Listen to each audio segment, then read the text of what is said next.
Again?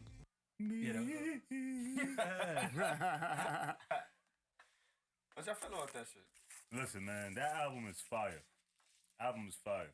Drake and is I appreciate the fact that Drake actually took hip hop artists to a different genre, because it's like everybody is out there that just want to do hip hop music only. Now it's just like that he's making it cool that the fact that you could do other shit too. So it's opening the doors for people, man. You can do other shit besides hip hop and R&B. Okay. Suppose non-Drake fan over there. I was actually known as a Drake hater in college. Like, it was that bad. Yeah, it was one point where like I just didn't like him because of the type of music he was putting out. And then as I grew up and in college I didn't like him. Date yourself, bro. When you went to college. Is that what? When you went to college. I was in my freshman year was 2010. And I graduated, so I was in there when nothing was the same. Yeah. So Far Gone. Wait, that's when his first song came out. Best I Ever Had. Best I Ever Had. No. The Best I Ever Had came out in 09. Was single. Oh, the single might have been out before that. Like it had to be like that song was like Successful with him and Trey Songz. That was like the song Successful came out, and the shit with Eminem.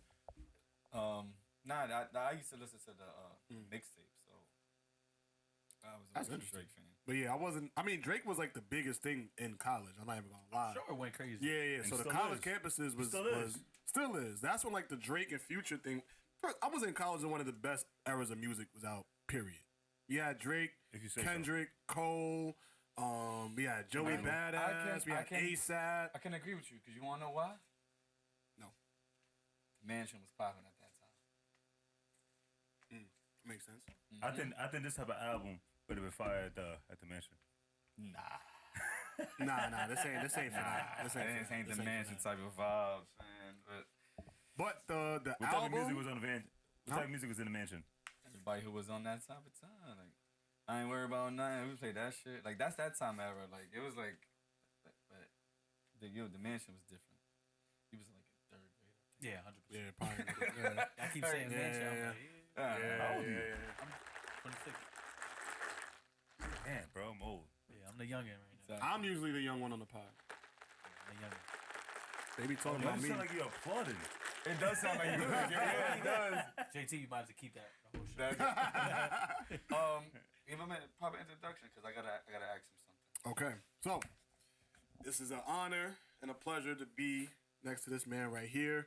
I met him playing basketball, and you know, like we've had conversations, and once we've crossed paths and exchanged information, we come to find out that we have like attainments in terms of wanting to do better for the community, wanting to help the kids through sports and through education.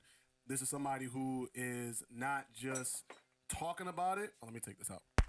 Sorry, pause. Somebody who's not just talking about it, but also putting in the work. And that's something that speaks volumes because he's literally a walking embodiment of anybody who chooses to do better and do right by the kids in the community can do it.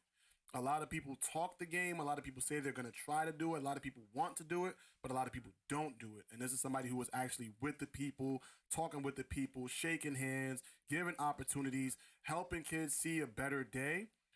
And it's somebody who I admire and I appreciate, and I definitely want to make sure he gets his flowers today because the work that he's putting in is something that I always wanted to do, have been doing, and something that this podcast like truly loves and appreciates because that's what we do as a company. We're here to help the kids do better and to help them get a better day. So without further ado, I want to make sure to give the proper warm introduction for my boy Drew. Make some noise.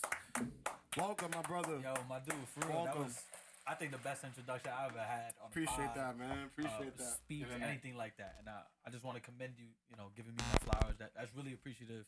A lot of people don't tell people, when they appreciate somebody until it's too late.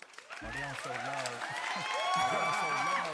until it's needed because they may have fell off or anything like that. But continuing to give each other love is what the world needs, as we see on a continual basis. But thank you again for being here with this opportunity to, talk about BU Stay True, but also gets to chop it up with my people from the Bronx. Absolutely.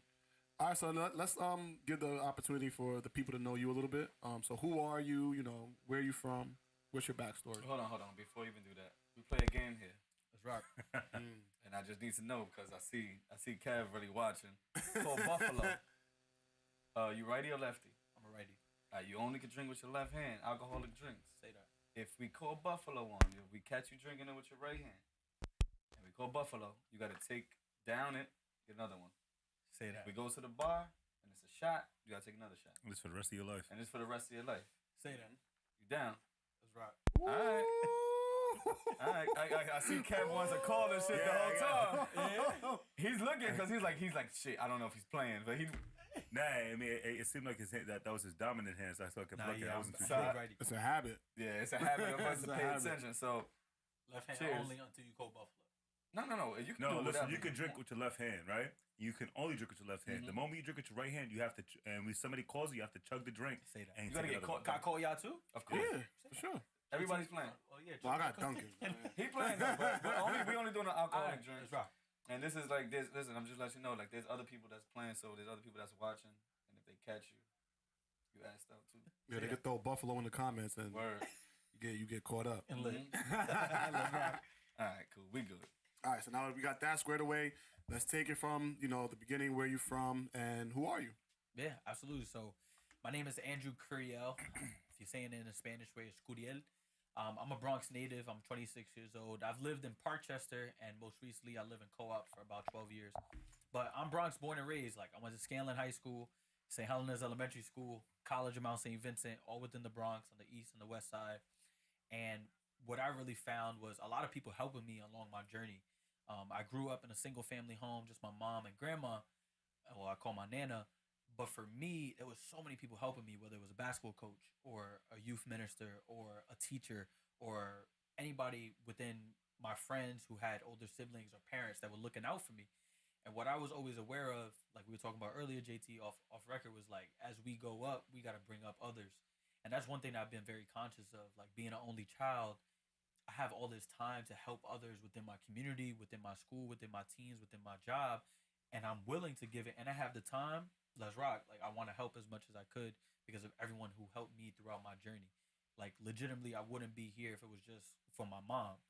I'm really a product of my environment. I'm really a product of my community.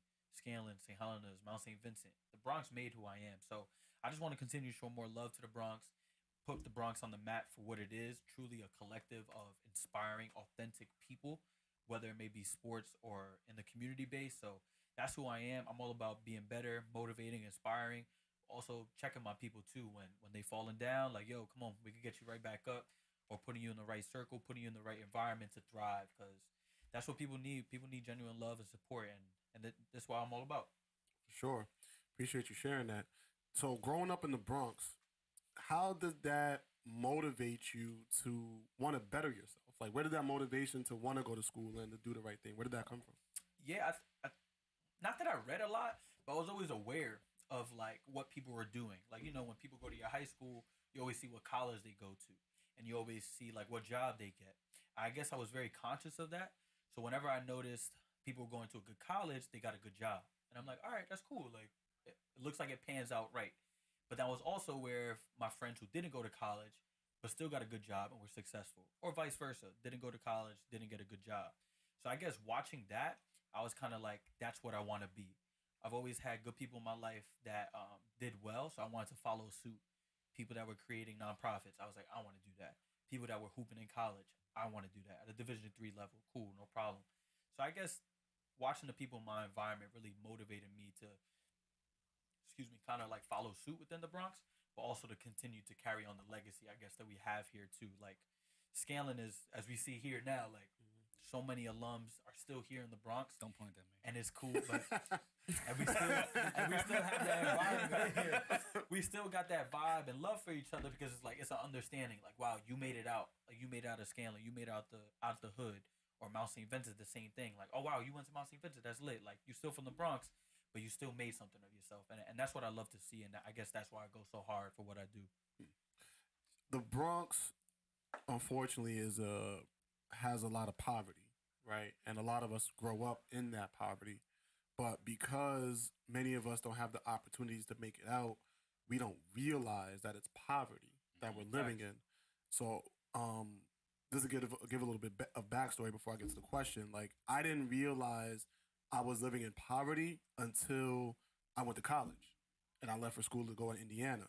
So that was the first time where I realized, like, damn, like the projects is not where you're supposed to be, right? I didn't know that. So, what was your moment when you realized, like, damn, like I'm really living in the Bronx, and this may not, like, I know I have to make it out of here. Was there like a moment, or when did you realize that? I think, no, I know. I mean, I had a different upbringing than my friends. Like my best friend growing up was Robert Schaefer, and I always joke around. That was my white family because I would always, that was the only person's house I could sleep over because my mom felt comfortable enough. And then white? going, yeah, Oh, okay. yeah, legit. And then going over to his house, seeing a mom and dad, seeing 3 bedrooms in a crib, seeing stairs in a crib. That was the wake up call to me. Like, damn, like, can life be done different? Can life be done better? And by no means I'm, downplaying what my mom did. Yeah. Like, I know I was never aware of a poverty situation, but I would say when I looked at my friend's situation, it's like, damn, like, life could be done differently. I wonder how I could get there to that aspiration. Because that's my goal now. Like, I want to be a pops, but I want to make sure we have a mom and a dad present. I want to make sure that we have a crib present. I want to make sure that family's really oriented. Not saying that wasn't for me, but That's just your morals, I guess. Like, you like that shit. Like I've never noticed something until you just said it. Like my closest friends, I was always able to stay at their house, but they didn't have a mom and dad. It was just like my mom was single, his mom was single. They were best friends. So yeah. it was like that, and like I don't know if I've ever been able to chill with somebody who had a mom and dad present in their home except him, but he was older than me, and that never dawned on me until you said that right now. Oh yeah, that's wild. Yeah, like you don't really realize it. Like, I mean, for me, yeah, my best friend had mom and dad at home. Like, I had my mom and dad at home, but I always knew that there were certain things that I was able to get as a kid that some of my friends weren't able to get.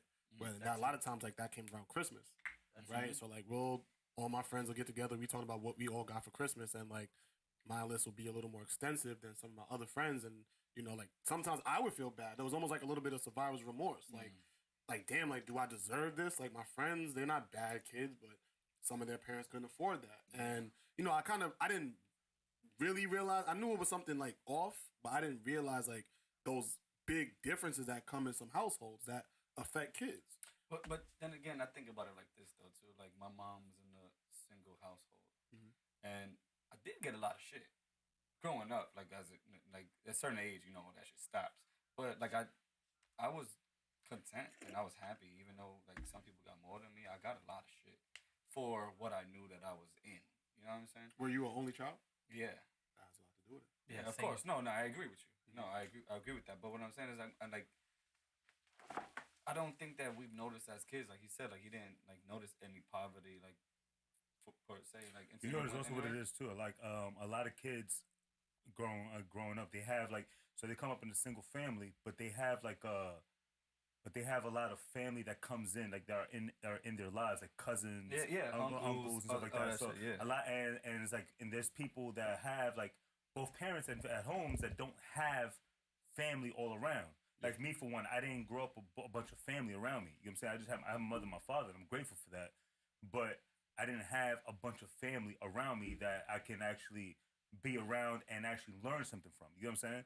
Yep. So everything is like, so it's just like, people are content with what they have as family. So you don't have to have, like, before, when I had this conversation that kids need a mother and a father in their household. They need it in order to gain actual knowledge of themselves. But at the same time, it's like you feel it because you have that missing piece. But family, have a bunch of family around you, it's like helps out. It helps out a lot. Yeah. I agree with his point about being content. Like, having a single mom, that's all I knew, right? Being an only child is all I knew. But I guess to fill in the void was all those coaches, all those teachers, all those people that were family, but always show love and fill that gap that my mom couldn't. So that's a huge portion of why I love the Bronx too. the Bronx so much too is because people were generally showing me love and helping me out along the way. How long? That was. You feel like that's still true today? What? Just like there's like people out there that really care, like coaches and all that shit. Because like I don't feel like there's a lot. Besides like I know a lot of good people, good friends that are coaches and all that shit, and people care. Like I know this guy right here cares about a lot of shit, right? Yeah. But that's like 1 in a million. Like, Yeah. and like it's hard because like kids don't do shit no more these days. Yeah, I think COVID has really affected that, and I don't want to downplay what COVID Man, did. fuck that. Yeah, It was exactly. before that. And even with that too, it's just like, but there are so many people that are willing to help kids, and you always hear them by word of mouth. You never see the work that they're doing. But when you talk to people, like how we were just talking earlier about certain people, and they come up, you're like, oh yeah, that's an OG. He looked out for XYZ. And I just had that most recently at the Sunday run. It's like, yo, you know this person? Yes, he looked out for me. Or yeah, they always looked out for my man. And it's cool to see that in terms of our community. There are people still doing the work to make our community a better place, but they're not on social posting and doing all that. But most importantly, they're doing the work. I like that they're not on social media. I don't feel like see like when you look at these social media posts and these guys they come and they say, oh, there's this homeless guy in front. Let me give them 18 pairs of sneakers. Yeah, with the camera. With the camera. Oh, here you go. Like I don't need that shit is crazy. I don't need a camera for me to show that shit. That shit is crazy. Yeah, I hate when people do that shit Like, because the thing about it is like with that particular person, he's homeless now. He could potentially be somebody later, and you're actually like destroying his face with that. You know, it's just kind of like it's an embarrassment not to even them. that. Not even. It's an To a embarrassment certain to them, degree, bro. it's inauthentic. And it's unauthentic. yeah. Yeah. And it doesn't have the intention that it was supposed to have. Yeah, like the other day, like I gave clothes to somebody who just needed clothes. Like I didn't need nobody. I need one of them. Yo, do me a favor, yo, just Take this record thing. this shit. Yeah. Like that. I feel like that's extremely corny. So like when you say like people like that are doing it still, like I appreciate that because people are only doing it for clout at this point in time. And we see that a lot, but you can see it. Like I was just talking to Fredo about it. Is you can see when people are just doing it for the clout and really doing it for the work. Because at the end of the day, people who really care about people are showing up when needed, not when you're supposed to. Like for example, like a graduation, you're supposed to go to that if you've been in someone's life. You're not needed there. You're supposed to do that. So that's something to be aware of. I too. disagree with that one. Which I'm one? only gonna not the graduation where you're supposed to be there. You're not needed. I'm not gonna speak my whole thing into this because I don't really want to put it, but the happiness was needed for me to be there. Okay. Yeah, I agree. It wasn't. I was supposed to be there, and I was needed there because if I wasn't there, it would have been a different issue. Understood. You get what I'm saying? Understood. So like that's the only thing I disagreed with. Yeah, no worries. Yeah. Let's transition to school. Right. So you said I think St. Helena's. Yep. Scaling. Scaling. So those aren't like the average Bronx schools, right? That's not the average experience. So private school. So how do you feel like those schools had an impact on you? Oh, nuts. Yeah, insane. St. Helena's was a private school that was literally on my block. So I live 2-minute walk away. And that was part of my identity growing up. Like, who are you? I'm Andrew Craig. I'll go to St. Helena's. But what's so integral to my development was having Father Dervin there, who was my priest growing up. Because one, he looked after me, made sure I wasn't getting in trouble, was a leader, wasn't a follower. And then two, he gave me the opportunity to play basketball. At St. Helena's, the rule was if you were in 4th grade and up, you could play JV. If you was in 6th grade and older, you could play varsity. He got me and my white best friend Robert to play as 3rd graders. So the good thing about that was we were able to be exposed to basketball at an early age. And I didn't even know I wanted to play basketball. But what he did was he took 2 older kids, go teach them basketball. And what I gained from that moment, from being in 3rd grade, everything has come from basketball. Friends, family, BU Stay True, my masters, everything has come from that moment. And it's cool to look back now because if it wasn't for someone looking out for me at that private school that my mom was paying for, I don't know where I would be or what I would do or what I would be doing, or even the aspiration to do more. Because when I was there, I was also looking at other people doing big things and being aware of their success and their growth. You know what's so crazy? We literally lived the same type of, not the same type of life, but we went to the same schools, literally from young. Yeah, we just met. Yeah, and I went to St. Helena's. I went there. You was in the greenhouse? I don't know if the No, greenhouse no, is there. no. Oh, see, damn. I Show didn't my pass. age. I didn't pass the pre-K test, so I went to St. Ray's for a year and then went to St. Helens. Oh, okay. So I was in the greenhouse. I went to. Then now the funny thing is, my son goes to Helens. Lit. Yeah. Yeah. That's crazy. Mr. Miller's still there, the principal, and then Mr. Nah, I don't know Mr. any of them. Once I left out of that, and I went to Scanlon, and I never like even came back. Got you. Sorry. But now I'm there because my grandmother's she's the president of the whole fucking school, church, all that. She does everything for them. So Lit. it's like it's like I can't. Everybody knows who I am now, but It's crazy. to It's see. not for Yeah, me, We though. never met though. That's that's wild. That's really wild. So Father Deverin is the one with the I went to public list, school my right? whole life. So I did don't I. know if he got the. Not the list. It was the every time he said Yeah. S, that shit did he I sounded be like waiting. like When a I hear fucking him- quail. Yeah, little S. Sorry, Father. Fucking Catholic school jokes. You see this shit? I Hey, said a private list. school. It was a list, nigga. Like, what's that shit called when you say your S's and it goes? A lisp. No, Look. yeah, it's just like a. When you say yes and it goes and Nah, you he's hit the. really lost. He lost. How many beers you had? It's only one, bro. There's name. Nigga was bitching that I gave him Yeah. a beer. Right? It's coffee, pop. So why do you think? No, let me rephrase this question.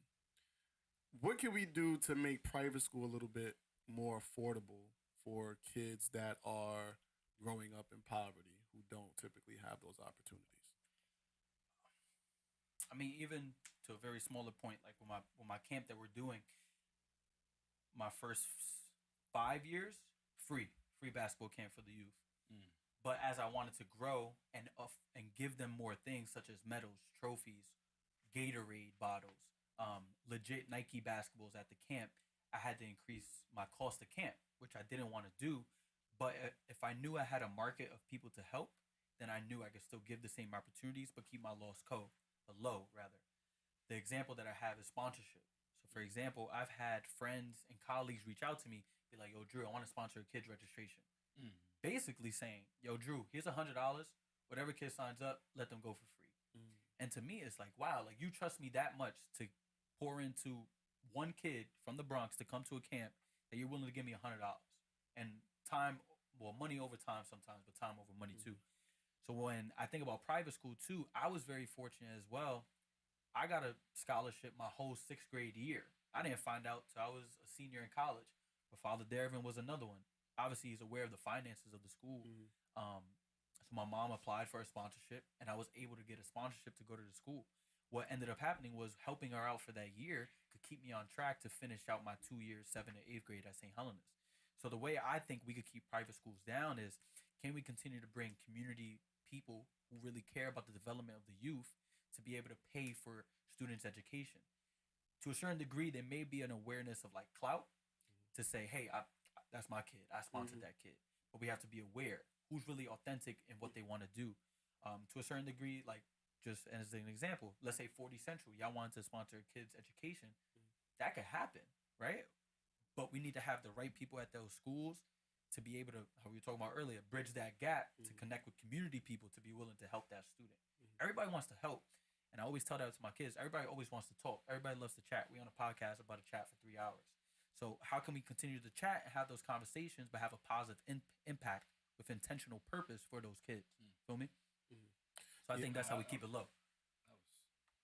Nah, that's real. I wish enough for nothing. Like I do honestly wish that in the near future, because I don't feel like it's gonna take as long to blow up. But I really wish that we can do that for more than multiple kids. I don't want to just do one kid. 100%. And You know what I I think we're all have that type of aspiration to help, right? And I always think, my mom always told me, she's like, Drew, you don't have to do a full scholarship. Do a partial. That partial is going to help. Yeah. That 250 is going to help. And that's what I've been aware of too is, all right, I can't do all of it, but how can I help? And I think that's another opportunity, obviously, for 40Central and everyone out there too. How can you help people along the way? You don't got to do it all, but you could definitely help along the way. And I think that's like the biggest misconception of helping people is that gotta they do it feel all. like you have to do it all, and then that discourages people from even wanting to try. So, with that being said, right, you went to Scanlon. Yep. And now we're at Scanlon. Can you talk about the life of being a student athlete and how you helped make that campus better At Scanlon, right? at Scanlon? Yeah, absolutely. So my first 2 years, I played basketball and baseball, but we weren't good. We were just playing to play. Like that's all it really was. And we were in the B division. So the B is like the lower tier of New York City basketball, New York City baseball. But junior year, we got Coach Dwayne Mitchell who came to Scanlon, and he coached at Rice, famous high school in New York. He formerly coached Kemba Walker as well. So when he Dwayne came, Mitchell, correct, I know who that is. Gauchos, all that. I remember him. He came to Scanlon, whole different type of time, and to a certain degree, turned off a lot of people, but also showed the capabilities of what he can do in 9 months. He brought a 0-18 varsity team to the state federation champions in the next year. And what's cool about that was everyone was giving him his flowers and everything like that, but he also did the work to transfer in kids into Scanlon High School. Despite them coming for athletics, they still got a Catholic education. They still got a 4-year high school regents diploma because of their ability to play sport. At that time, and I was talking about it with you, Fredo, earlier, we were looked at as a student leader. We weren't just looked at as basketball players. We were looked at as someone who can do the academics and also do it on the court. So when people looked at us, it wasn't like, oh yeah, that's just Drew who plays basketball. No, that's Drew who plays basketball, National Honor Society, et cetera, et cetera. So we were showing other kids that were coming up in JV and freshman team, like, yo, you can beat us. Like, work hard now. The athletics will come, but the academics is where it's at the end of the day in terms of high school. So I think for us, what we changed was the image of a student athlete, literally to the wording, student first, athlete second. And teachers started to take us more serious as well. For example, for state federation, we had to leave Wednesday to play on a Thursday and play on a Saturday if we made it to the chip. Some other schools, they ain't letting their 12 athletes go for that time. But they understood, and we were able to communicate and have those conversations. Like, yo, we're going to do the homework before, have the test before, test after, whatever. So that's how the image of Scanlon athletes changed just based off Dwayne Mitchell, honestly. Because everyone saw him turn up, baseball program, softball program, volleyball program. And now, when we look at Scanlon, Scanlon's another powerhouse in the Bronx. We're not in the B anymore. We're in the Double A, competing with Hayes. Word? Yeah, competing with Hayes, competing with Stepanek, competing with Ohalos in lower division. But competing with top-tier teams is no longer like, oh, Scanlon is on the up. Scanlon's here. Now it's just time to get that chip pretty soon. You know what the crazy thing is about that? I have a whole different experience about that. Facts, because Scanlon was not it. A whole different experience. And I don't want to say nothing bad, but fuck you, you know who I'm talking to.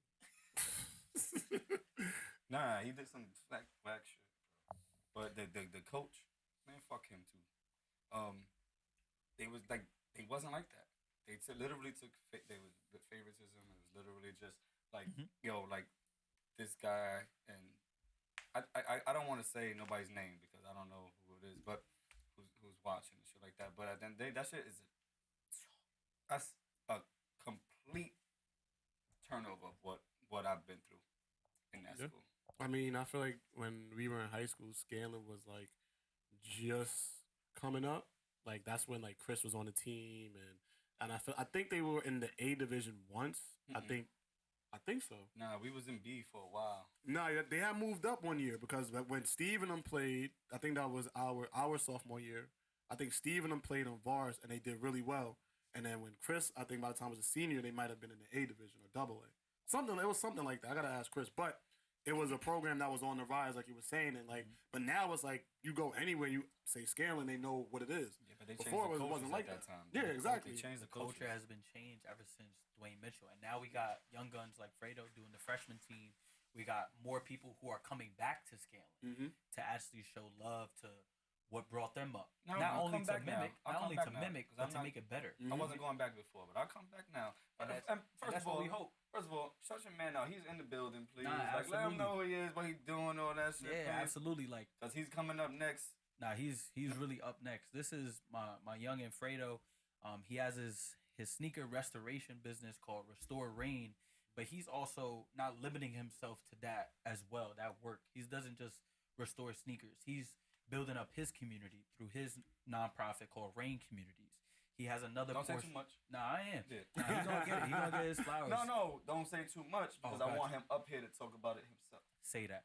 Just know Fredo is next we up keep talking in the about him, Bronx. so you need to know that he's here. Yeah, he's showing love today. He was my ride here because he wants to learn how to get into this podcasting game and elevate his voice within the community and also people as well doing good things. So Nice. Fredo is next up. Nice. You keep saying. Yeah. I just want to let y'all know that he's Fredo here. is in the building. He's a real person and he's here.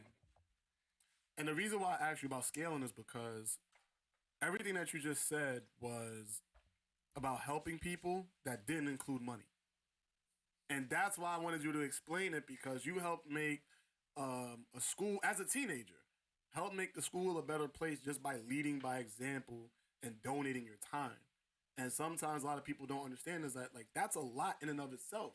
Just donating your time to an organization, like going to volunteer or helping a kid with whatever he needs help with, giving advice. Like, sometimes you just giving a helping hand is better than giving $200 for a scholarship. Because you could help reshape a kid's thinking by just sitting there and talking with them. Facts. And or just leading by example. Like, I know for me, like, there were a few people that I saw in the neighborhood, like, oh snap, like, that's a good dude. Like, I wouldn't mind like following that person, you know, like, or somebody on the. I remember LB, my guy that lives across the building, would just sit down and just talk to me for hours about, yo, this is how you navigate life. Avoid these type of people. Avoid this. Avoid that. Try to go this way. Watch out who you hang out with. He didn't have to tell me that shit. He still does. Just put you on the game. Just put me on the game, right? And that's one way that we get help that people, I think, take for granted, is just being there for people. But with that being said, so after scaling, you go on to the College of Mount St. Vincent. Yep. Can you speak about that school and the experience there? Yeah, 100%. That was my eye-opening experience that life can be done different. I'm in debt still because I wanted to live on campus. Mount St. Vincent from my crib and co-op is 22 minutes away. But I told my mom I want to live on campus because this is the opportunity. I went to College of Mount St. Vincent for 3 reasons. I could continue playing basketball. They gave me a good scholarship. And most importantly, my mom and grandma could come to every one of my games. So those are the 3 most important things to me. And I wanted to live on campus because as an only child, I never had a roommate, never learned how to share, essentially, never really got to vibe with anyone else in the house. But going over there has created everything else that I have as well. I was also very much exposed to different cultures, white, Filipino, black, Hispanic, people from different states, because people came for like softball and volleyball from California, Texas, Florida, Virginia. I had a girl from Hawaii that was there. So the good thing for me was to start interacting with different people. And the way I recruit now is sometimes people don't want to leave where they are, their home. They don't want to leave Long Island, Queens, or Brooklyn. But what I tell them is, when you start life, you're going to have to start to interact with different people from different backgrounds, different cultures, different religions. Why not get the head start now in a college setting? So that's what it was for me. My 4 years was so much learning, fucking up, learning, and fucking up. But it was a safe space to fuck up. Of course, in adulthood, when it really comes to real life, bills, kids, everything like that, you fuck up, it's going to be tough to get back. You could get back, but in college, it was more, I guess, like a cloudy space. If I failed, I could always come back up because there was people there to help me.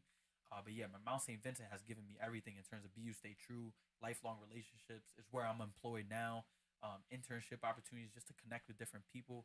And now when I'm over there, like, that feels like home. That feels like Scanlon. That feels like St. Helena's. And when people see me there, they really see my most authentic self. Like, this is how I went to work today. I had a different shirt, but this is how I went. And that's the most important thing. Like, I want people to see me and be comfortable when they see me, that they can act themselves around me and not feel just because I'm a college admission professional, they have to act a certain way. Like, nah, bro, I came from the same hood you came from. Yeah. I made it out. I went to Scanlon, Mount St. Vincent, and I'm here now. So being that bridge for those people. Another weird thing that's happening between us, I don't know if you like my soul brother or something like that, but like you might pop. One of my best friends that I still talk to. He doesn't live around here anymore. He went to Mount St. Vincent, and I was always over there. I swear to everything I love, bro. That is fucking crazy. Like, nah, that is some wild shit. We gotta follow each other on Instagram. Yeah, see man. What the mutuals are. We probably have none. Maybe. And that's gonna be even more fucking insane. That's right.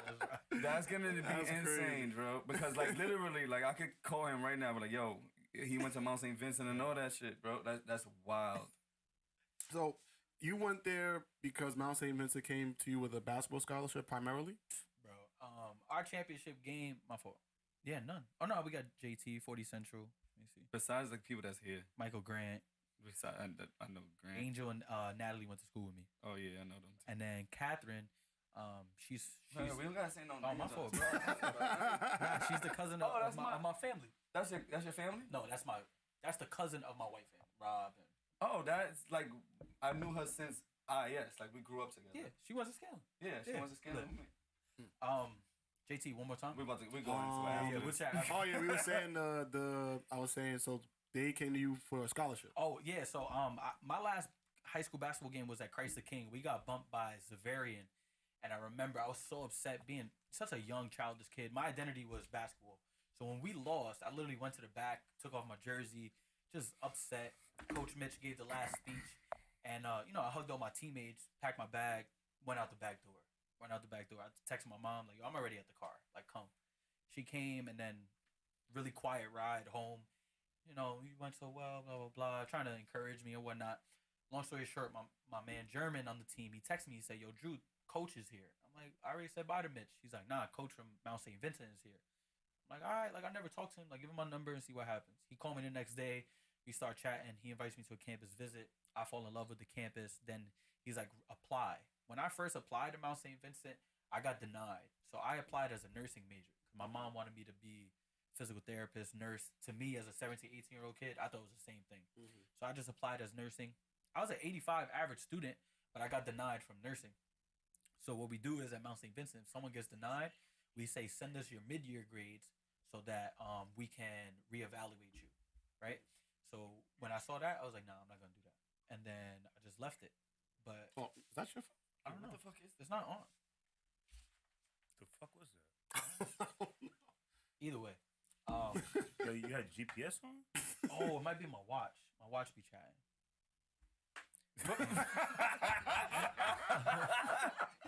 Why didn't you could have just turned it on? That doesn't change anything. Nigga took it over and just threw it on the floor. That doesn't change anything. Nah, long story short, it's gonna keep talking.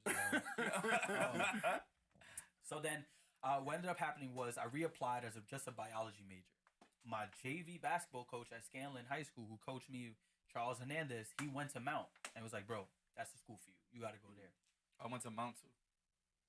Same. He did go to Mount St. I remember that. Oh. I remember that. Oh, I didn't. When you say Mount, I'm saying something Mount St. else. Vincent. Alright, So oh. he put me on with it, and he told me like, "You're gonna succeed." I was about there." to get scared. Nigga. Yeah, that's the type of school you got to go to. And when I went, I understood what he meant. It was just like Scanlon. It was small. It was diverse. It was highly populated by Hispanic and African students. And what was important for me was, as a first-gen student, that was a school that served us. It's called a HSI, Hispanic Serving Institution. It served students like me, and also gave me the most money too. Mm-hmm. So that's ultimately why I went there. And the basketball opportunity, you don't get an athletic scholarship at a D3. So I just love the game, and I worked my ass off to make sure I played. I was one of 12 students recruited as first year. My first year, bro, had 18 people on the basketball team. It was nuts. Like, to find minutes, it was 18. It was just I would nuts. have never played. It was 12 freshmen and then 18 total. And my job was just to go in, get rebounds, give the best player a break. And that's what I did. I just served my purpose. I served my role. Each year got bigger and better. But for me, it was just an opportunity just to continue to play the game that I love so much. Because high school at Christ the King, I was tight. I was like, damn, that's it. Yeah. No more sports. That's crazy. I mean, that's the part that, like, a lot of people take for granted too. Is that those, especially in college, like for a lot of people, that's your last time like Yeah. playing. Like, That's why I love watching the tournament, because you see how much emotion each person has, but you also see the ending of so many careers too. Absolutely. And it's like, that's such a big pivotal moment now. So it's just like, I mean, we got the draft tonight, but a lot of people aren't in the draft. So now I'm wondering, like, where are those people going? Overseas, going to get a master's, or going back to college too. Of their careers. Low key, like, there's a dude going back to UNC. He dubbed the draft to go back to UNC because he's about to make 50 mil through NIL deals. And I was like, yo, Why respect. not? Yeah. Wait, why what is not? NIL deals? I just saw that today. Yeah. I just saw that today. Yeah, no worries. So NIL is huge. It stands for name, image, and likeness. All that means is now college athletes can profit off of their name, image, and likeness. So for example, if I'm Andrew Creel and I got jerseys because I play for Columbia University, if a kid buys my jersey, I get percentage now. If I want to do a camp and say Columbia men's basketball player Andrew Creel is running the camp, I can. Before they couldn't. So now there's kids, bro, not kids, student athletes at these colleges, getting bread. Like Boost Mobile sponsor. The dude from St. Peter's with the mustache, white boy shooter on St. Peter's, Doug whatever. He got a deal with Wingstop as just like as a sponsor because of his mustache. Because he got a big name because he was on St. Peter's, but also he kept the mustache though. But yeah, it's crazy to see. Kids don't got to go to the league no more to make bread. I just saw that because I just seen that. I think it was like some football player. Yeah, you know what I'm talking about? No, I don't know who he is. This is my first time ever seeing him, but he was like he just got like one of the biggest deals for NIL, and I was like, I don't even know what that is. He's probably 18, 19, 20, 21 years old. He had like 36 touchdowns, 1 interception. Then like they gave him like the bag. I was like, oh shit, what the fuck is that? I thought it was like like another league or something like that. I didn't even know what that was. Yeah, it's huge. It's huge to help those students because the old game was student athletes want to graduate from college to support their families and get the check at a league. But now I don't need to. You don't need to, and you can get your college education too. Like if they really wanted to soak it up, all 4 years I'm staying, NIL deals, I'm good. So that's another interesting aspect about the college. Like college sports ain't going nowhere for sure. Never. With that being said, can you talk about how you were able to keep your GPA where it needed to be to stay eligible? I didn't. You didn't? My first semester, bro, I failed biology. I was a bio major. I failed it. Really? I hated every minute of it. I kind of resented my mom for making me be a bio major. Bro, I was walking into the 8:30 a.m. classes, like literally learning about like real biology, like trees, grass, like photosynthesis type of stuff. And I hated every minute of it because I wanted to be a physical therapist. And what I hated so much was 8:30 a.m. class, 11 p.m. basketball practice. So it was like, yo, I'm not even sleeping like a full 6 hours. Reminder, first time being away from home, first time living with a roommate, adjusting to college life. I'm a first gen student, so everything was against me. And I remember looking at my grades. I had a 2.1 GPA, and I had an F in my major course. So literally, my mom looked at me and she was like, "Either you figure that out, or I'm taking you out. Like one or the other." And I was so scared because it was like, damn, like now I'm gonna be a statistic. First generation students to go to college that drop out. And for me, I'm very big with numbers and data, and I didn't want to be that dude. I wanted to prove to my mom that the loan you took out was worth it. The education you paid for me was worth it. The work that I'm putting in was worth it. Because essentially, that fall semester, I wasted time. I wasted 4 credits. I didn't pass bio. So thanks to my coach at the time, he told me to switch to business. And it was the light bulb. Like, it just made sense. Like, in terms of, like, how this all makes sense to you, it made sense to me. I was in classes really, really attentive. It was translating into my homework, into my assignments. And what I loved so much was it was relatable. So what I was learning in principles of management and principles of marketing, I could go apply that to everyday life. I could go look at signs and say, why they pick that color? Or, like, why they pick this type of messaging? Or why are they managing this style of way? And that was fun for me because now I'm seeing the money I'm paying for college is actually paying off because now I'm looking at life a certain way. What ended up happening was, long story short, I graduated my college in Mount St. Vincent on time with a degree in business, concentration in sports management with a 3.2. So it got up. And that's why when I see kids now, yo, I'm failing this class. Yo, this teacher's blowing mine. Yo, I don't know if I could do it. I want to hear it, bro. Like, I was there. Somebody got to be able to help you. You want me to help you? Let's help. But you also got to put the work in, too. And that's what I was fortunate of, too. At Mount St. Vincent, no plug, but we get 2 advisors. So, like, I failed. I had emails, meeting. Like, I had to meet with them in order to move forward with everything. So, that's why I'm so gracious that I was able to keep my GPA up. But again, back to scaling, how we were perceived as student leaders, same thing at Mount St. Vincent. If you play a sport, you're in a bubble. You're in something called like a fishbowl now. People are looking at you to be the example, but then also you have to represent not only your team, you're representing your coach, you're representing your student body, everything like that. So there's a lot of pressure, but other thing with that as well, my team, everyone was high level. And when I say high level, I mean 3.0. Like, not gonna lie to you, you're very, very, very well spoken. I appreciate that. I won't front. It's a lot of practice. Like I say the shit in my head. I type it out on my notes. And I'm on the bus just like reading it. Like I just had a graduation speech that I'm so grateful for that I got to do. I got up there. I was shaking OD. But, nigga, I was up to 1 a.m. like reading that shit over. Very, very, very, very well. I appreciate that. That's good. I heard this interesting stat listening to a podcast the other day, so I kind of want to get your thoughts on this. They said that the there was a measurement of wealth between three generations. It was the millennials, which is us, the baby boomers, and I think the one that was right before us, I think is Gen X Kev. or whatever. Whoever the Which one is generation. the one before us. Is it Gen Baby X? boomers. Oh, baby boomers What's are before. before them? What's between baby boomers and millennials? I have no idea. Well, whatever. So they said that the baby boomers were the wealthiest generation, I think, in American history. And this is all like vague. So, but the gist of it was the baby boomers were the richest, and they were like because they were more like innovators and started a lot of businesses, and they were around for like I think there was like the Industrial Revolution and all that shit. Then you had Generation X, let's just say, and I think the number for them was like 10% of them were as wealthy. I think for baby boomers was 17% of them attained wealth. Gen X was 10%, and they said the millennials are the poorest generation in American history, but they have the most degrees. Mm. So You think because we in debt? I don't know. But there was debt before that. No, but like we in debt because of education. But you know, people went to college before that. Cheap as fuck. Okay. I'll give you that. Yeah. That is But true. I'm interested because that That is just mind blow me.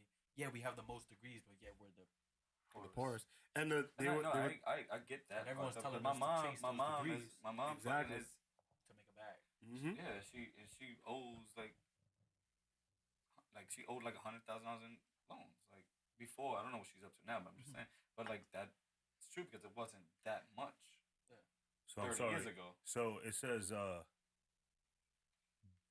boomers 2 was 1955 to 1964. 1965 to 1980 is Gen X. So I think it was Gen X. Yeah, So from 1981 Gen X to us now. 1981 to 1996 is millennials, and Gen Z is 1997 to 2012. Okay, so yeah, so you had the baby boomers, X, and then us. The baby boomers were the richest, then the X had the second most wealth, and then we're the poorest. Wait, what's after us?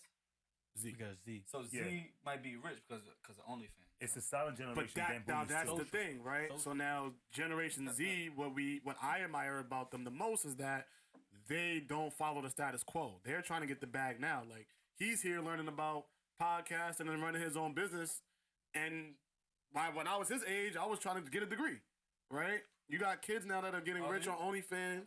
20? 20. When right? I was him, I had a baby. Locked in. It's crazy. It's different. And we were just talking about NILs. Like now kids are like earning income at a very young age, doing it the way that they want to do it. So it just makes you look back and reflect, like, did we take the right route by listening to society and doing what they told us to do? Or should we have been like Gen Z and did their own thing? Yeah. I think it's so interesting now because I'm in college admissions for 3 years. People ask me all the time, Drew, you gonna stay? How long you gonna stay? And I'm high key thinking about the future. In 10 years, are people still gonna want to go to college? Are people still gonna want to get a degree that says you're gonna make X amount? Are people still gonna want to go to college, get in debt to hopefully pay that back and move forward, or get a job and go to work? Like I spent a year in Ireland getting my master's. The culture over there is you graduate high school, you work for a year, and then you choose if you want to keep working or go back and get your education at college.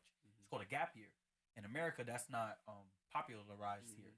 What's the society stigma? Elementary school, high school, college, grad school, if you want. But I'm very interested to see if that was incorporated in America, what would happen if gap years were cool. I also feel like This is interesting.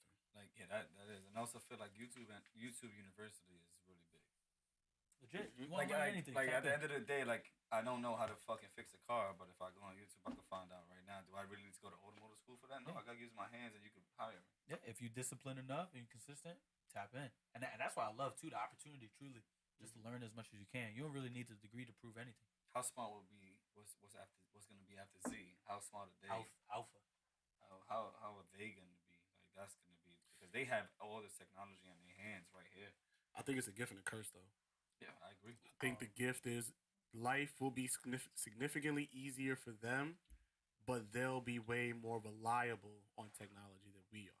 So they be Dependent. more corny. Yeah, dependent. They'll be more dependent. So But you don't think that basically that they'll make it more difficult for you to access these things as well as you get older? We gonna get pushed out. No, of course we're getting like pushed baby out. boomers right now, they feel it. You know what I'm saying? I know we're gonna get pushed out Bro, I regardless. feel it now. If you don't tap in and get in tune with it now while it's easy access, I think in the next few years, personally I feel like that the system is not supposed to make everybody rich. So it's kind of like when it's too easy, they'll find a way to make it difficult. Like for instance with cryptos, right? It was easy to access cryptos, right? Now they're putting all these blockchains and trying to centralize all these crypto coins. Now it's kind of like they're making it difficult for you to get rich off of cryptos. Yeah. So and the same thing with social media. Everybody knew about MySpace. You're probably too young for that shit. Just missed it. Yeah. Facebook, my first Facebook account, 09. But like I was talking about before, you had access. You had easy access to talk to anybody you wanted. Anybody you wanted to when MySpace first came out, and then they realized, we got to separate the celebrities from the people and such, whatever it is. Then he put them like on hidden messengers and all types of stuff. You know what I'm saying? To make it more difficult to access them. So I think that as we get older and we see all this, we think it's going to be easier for the next generations. I think they're gonna make it more difficult for them to access these things. Probably gonna have to pay for it, whatever it is. I agree, but then I disagree at the same time. I think the problem is that we know how to pivot in basketball, but we don't know how to pivot in life. And what I mean by that is, right, like you'll know that, okay, once I stop my dribble, I can only maneuver and figure out my way on this 1 foot, right? Well, he don't know that. Okay, well, You talking about baseball? basketball. You gotta give him a different analogy. All right, so let me just get straight to the point. So the point is that when the job market changes, we don't know how to adjust because when we hear about it, we don't want to believe it. Like we didn't want to believe crypto was going to be a thing. We didn't want to believe that the internet was going to be a thing. So we get so accustomed and content with where we are that we don't want to adjust these new things. Like I think that kids should be learning 3D printing now. They should be learning nanotechnology now. They should be learning. What's nanotechnology?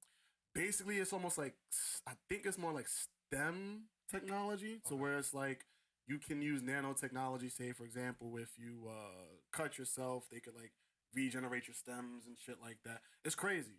It's crazy what they're about to do. They're figuring out a way. They just figured out that before you're 2 years old, you can literally regenerate parts of your body. So let's say if you're under 2 and you cut your pinky off, it'll regenerate by itself. So now they just cutting little kids' pinkies off just to test it? No, that's not what they're doing. But but the idea is that we have the power to regenerate ourselves. So how can we figure out a way to, as adults, to tap into that power? So like I was saying, there was that regenerative technology. There was a fourth one. I can't remember. But those 3 things, and there was something else. But if we were to learn those high-tech skills now, we would be more prepared for when these new job markets come up. But because we don't tap into these things, and then the market switches, we're always the ones that get left out. So Spider-Man did that. Yeah. Shout out to Spider-Man. Remember? Peter Parker. You remember that movie with Andrew Garfield? You a little bit too young for that one? Spider-Man 2. That was the Amazing Spider-Man. I just seen the most recent one. And exactly what he did was he needed to find out how to work the nanotechnology of how a lizard regrows his arm so the doctor could grow his arm. But he went crazy and then became a fucking lizard. but besides that, that's what they're doing. They're trying to regenerate our bodies and everything like that. How do we get those programs into schools though that have been so, I guess, forced to teach certain things? Like Earl Monroe, like y'all taking a whole nother alternative, which is awesome to see, especially in the Bronx because it's kind of needed. Yeah. But like, how do we get that into schools?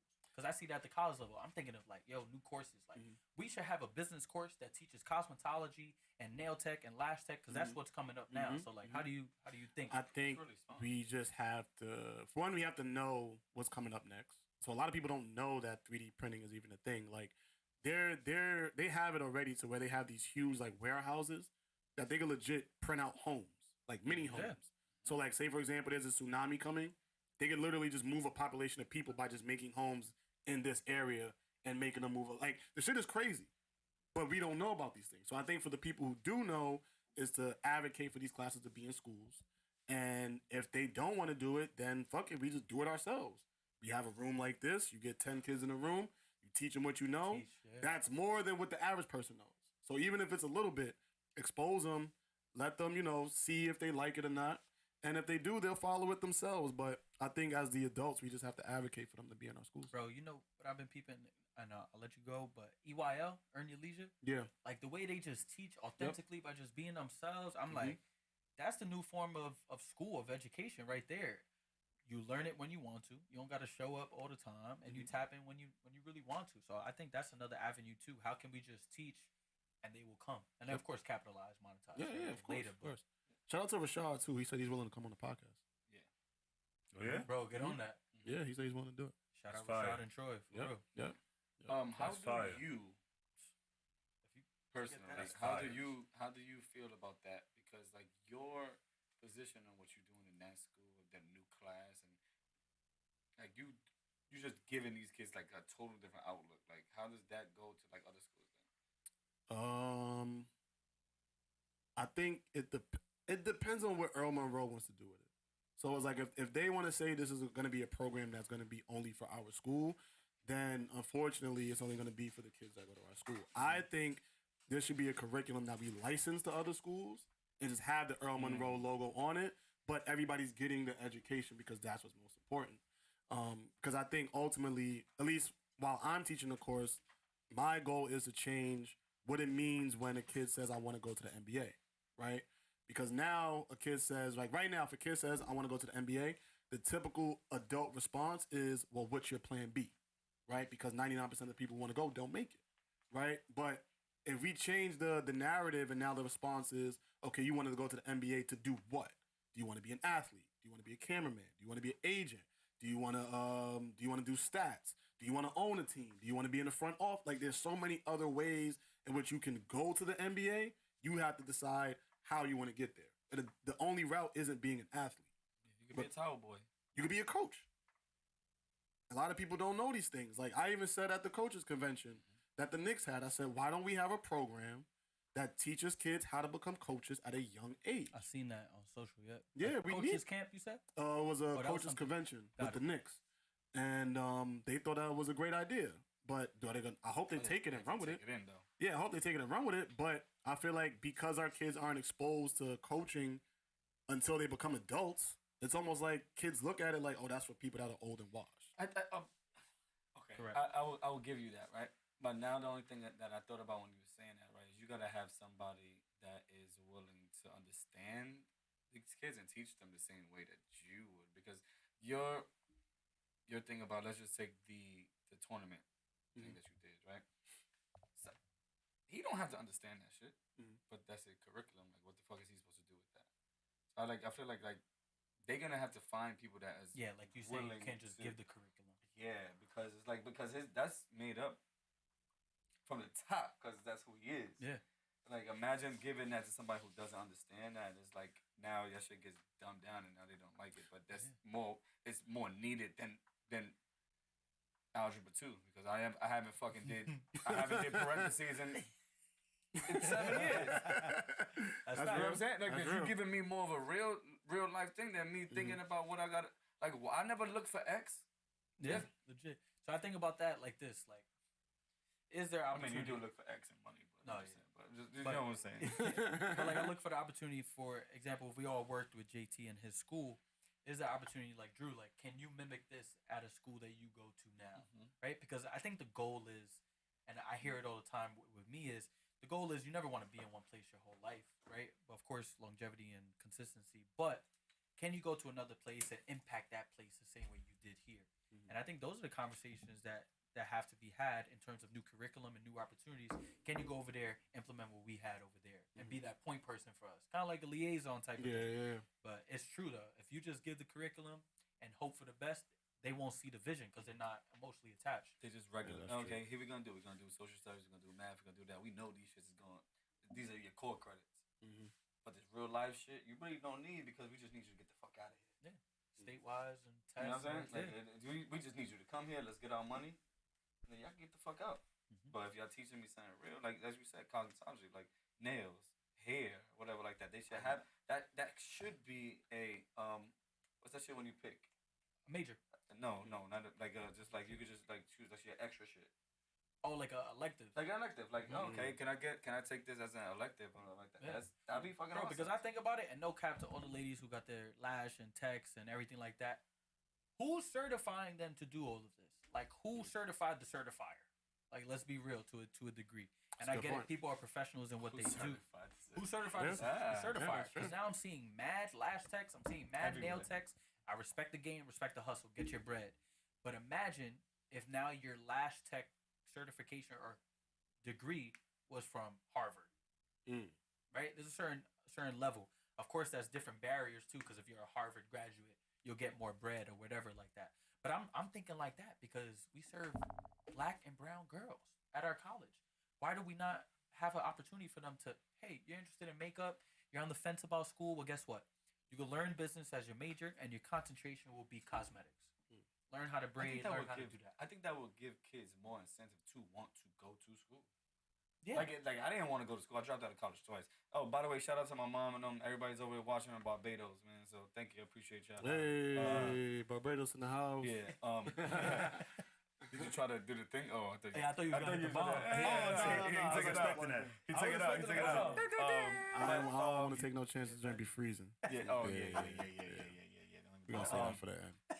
But like, I think that would give more people, more kids incentive to go to school. I didn't want to go to school just for my fucking core credits. And I gotta take core credits every fucking year. Bro, like, you know and what there was kills nothing me? that interested me. You know what kills me? Kids come up to me and be like, "Oh, I'm gonna go to community college my first 2 years, and then I'm gonna transfer in."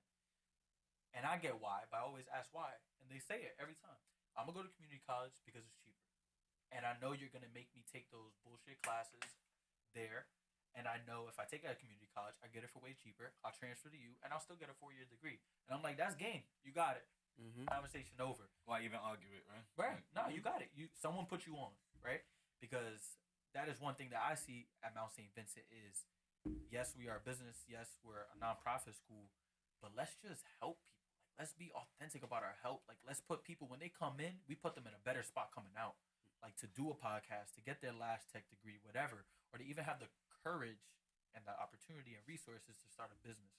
And I think that's what we got to start looking at as a collective is like, yeah, we're in the education space, but it's also like education of life too. Like how we can start doing that as well. How'd you start working at Mount St. Vincent? Great opportunity, great timing. After I came back from Ireland, my VP now, she saw me on LinkedIn and she was like, "Oh, I saw you posted, you came back, blah, blah, blah." She was like, "What are you doing for work?" I was on campus doing a summer camp, just making like maybe like $400 a week. Just like taking the kids to the pool, game, wiffle ball, like shit like that. I did that my whole life. And I was working out after work, like maybe like 5 p.m. And she was leaving. She drove by. She was like, "Yo, what you doing for work?" And I was like, "Nothing." Then she was like, "Let's have lunch." Ever since lunch, I've been hired. Like, I was just so fortunate. She's seen in me what I see in myself now. Someone who's young, relatable, and can talk to all different type of people and be able to connect with them authentically through my story of Mount St. Vincent. So yeah, that's how I got the job. And then ever since then, I've just been continuing to learn and not continuing to just stay limited to who I am as an employee at the college. Yeah, I read college applications, but I do way more. I can do way more. You're not just going to limit me to the title that I have. And I think that's why I've grown so much and I got so much, I guess, pull or juice around there. The students see that I'm really living what I do. Like, yeah, mission counselor is what I do, but it's not who I am. Like, Drew, be you, stay true, being authentic is who I am and putting people on. Let's transition into that. Can you just look into that camera and let everyone know what is the Be You, Stay True program? Yeah, for sure. Right here, right? Yep. Got you. So, to all of you watching, everyone on my IG feed, I appreciate y'all watching. But overall, the Be You, Stay True program is a nonprofit organization that promotes character building in the youth through sports, specifically basketball. I initially started this because I saw that there was a need for free basketball within the Bronx and within New York State and New York City. I wanted to give the kids the opportunities that I didn't have growing up. My mom could never afford the AAU camps. My mom could never afford the big summer leagues. But I knew I had an opportunity to give kids a chance to enjoy the game in a free, safe, and inclusive environment And that's what I want to do. And most importantly, our coaches and our staff and our volunteers, they all live this motto in their everyday lives. They are authentically being themselves and staying true to who they are in their everyday life. Appreciate you for sharing that. Yes, Give you sir. a round of applause for that. That's good shit. Appreciate you, Pop. No doubt, man. So the program, when did you start the program? 2015 May. 2015. My spring semester freshman year. And how did you go about? Like, are you doing it by yourself or do you have a team? Nah, shout out Francisco, Nico, Zeno the fourth, my partner, my roommate, my brother, my business partner. If it wasn't for him in that room playing Modern Warfare when I brought up the idea, just to bounce off, BU Stay True wouldn't be where it is. You always need a solid partner in any type of thing that you go through, because those are the people who's gonna check you. Those are the people who are gonna applaud for you. But most importantly, those are the people that are gonna be there for you when no one else isn't. And that's what Nico is for me. And it truly is a partnership with what we do, and it's an authentic partnership. And it's funny, similar to Justin. Like, we found out, oh, you only child? I'm an only child. Oh, you only got your mom? I only got my mom. Oh, you only got your grandma? And like, it just kept going. Like, yeah. So it's just wild to see. But yeah, I don't do this alone. Like, it's Nico, and I'm fortunate now. Like, I got student interns. I got people emailing me. I want to be a volunteer. I got parents emailing me, and I'm so thankful for it. But most importantly, JT, the biggest thing is it's authentic. Yeah. Like, they want to help. Nobody has asked to give me money. I want to spend time. I want to give back, and that's what I love, because that was the vision I first had. Can we have a community support these kids? And we are. We have it. Nice. Why the title "BU Stay True"? It initially started as Summer Fun Basketball Clinic. That was the first thing I ever made on my Apple Mac laptop in the dorm room. And thank God for Nico. I looked at him. I said, "Yo, bro, this fire?" He said, "No, bro, that's terrible." That's and I good. remember he was on the game. He was playing Yeah. Modern Warfare. And I was like, damn, not like I had a little Michael Jordan quote right under the Summer Fun Basketball, all that. And he was like, nah, bro, that's not it. Like, I'm gonna repost it later and show you it wasn't. But growing up, whenever I was being a follower, getting in trouble, Father Darren pulled me aside, like, yo, what's up with you? Like, now looking back, he knew what I didn't know. He knew my mom was busting her ass to pay for private school. He knew I was on scholarship because of him. And that's why he was checking me so hard. And he'll always say these statements. He'll always say, "Who are you?" And I would say, I'm Drew, like I'm Andrew. And he's like, no, who are you? I'm like, I'm Drew. He's like, exactly, be you. And it always stuck with me. And especially when you get to college, you see it. Yeah. Drugs, alcohol, sex, everything like that. And the ability to choose right or choose wrong, and every day. And for me, that always stuck with me. Be you, be you. If you don't feel like you want to do something, don't do it. Be you. And then I just thought about my marketing class. All right, now I need something catchy for people to feel like they could jack. Be you, stay true to who you are. All right, bet. Be you to who you are, stay true. Your morals, values, be you, stay true. That's it. That's the name. And then I was also thinking marketing-wise, if I do a hashtag BUST, bust, nah, that's not valid. Then I'm thinking, all right, hashtag BU, nah, that's not valid. Boston University. So now I'm thinking BYST. Never seen it before. Let's rock. BYST. That's going to be the hashtag BU Stay True program, everything like that. So that's initially how it started. Okay. I mean, I think that's really good. Yeah, bust would have been really bad. That's nuts. Yeah, that's nuts. Yeah. Bust? Yeah, like shout out Bust, you're 8. What? What? That would have been really Like, yo, bad. the bus program has been going on for 6 years. What? Nah, that's nuts. So, yeah, I had to adjust, but it came natural. Like, I just thought about it, and BU Stay True, and it rings. So it really does. Yeah, I remember I saw you guys on Bronx 12. Saw you all on Bronx 12, and I'm like, I'm watching it. I'm like, hold on, that dude look familiar. I rewind it. So, oh shit, that's true. I didn't even know he was doing that. That's how I found out about the program. Yeah. And then I'm like, yo, like, and I saw Ernie the next day. I said, yo, you know Drew got his own program? He's like, nah, I didn't even know that. I'm like, yeah, and then I think we spoke about it the next time I saw you. Yeah. Then we spoke about it, and I was like, nah, that's dope. Can you talk about like the kids experience? Is it just boys or is it boys and girls? Yeah, bro. Like that is the most. How is it? Like when I went to Ireland, you could see an authentic enthusiasm. Like they don't care. Like I'm 26 and I haven't played ball in 3 years professionally or whatever. They just care. Like, oh my god, like you're 6'4", like you look like me. You're brown skin and like you know basketball. But the kids experience, I got kids from the age of 6 up to 14, and I have boys and girls. One girl showed up last year, like no shade, but like a busted arm, like similar to how we hoop. Yeah. And nobody cared. Nobody cared. All right, we got to dribble with our right hand. Obviously, not you. You dribble with your left, and it was cool. It was okay. Yeah. I think about another aspect. Yeah, like nah. But we made her dribble her left. So I'm just saying, it could have got her fingers. nah, we couldn't. But even to another degree, we got a young kid named Marcus. This is gonna be his 3rd year. He's 7 years old. He came when he was 4. Wow. So to see the development now, he comes to me, Coach Drew, what up? And now it's a better relationship. His mom just emailed me, I want to volunteer to do registration. And that's the love that I want to see. Another one, I just had a youngin named Achilles Guerrero. He goes to All Hallows. He was the oldest kid there. A real hooper. Like, hooper. And I can see it in his face, like, damn, I think I'm a little too old for this. But what he found was, all right, my little sister's here. Let me pour into her. Let me go give her the love and the support that the coaches are giving to me. Because they know I'm the oldest one here. I'm rocking out. What's he doing this summer? He's volunteering with me.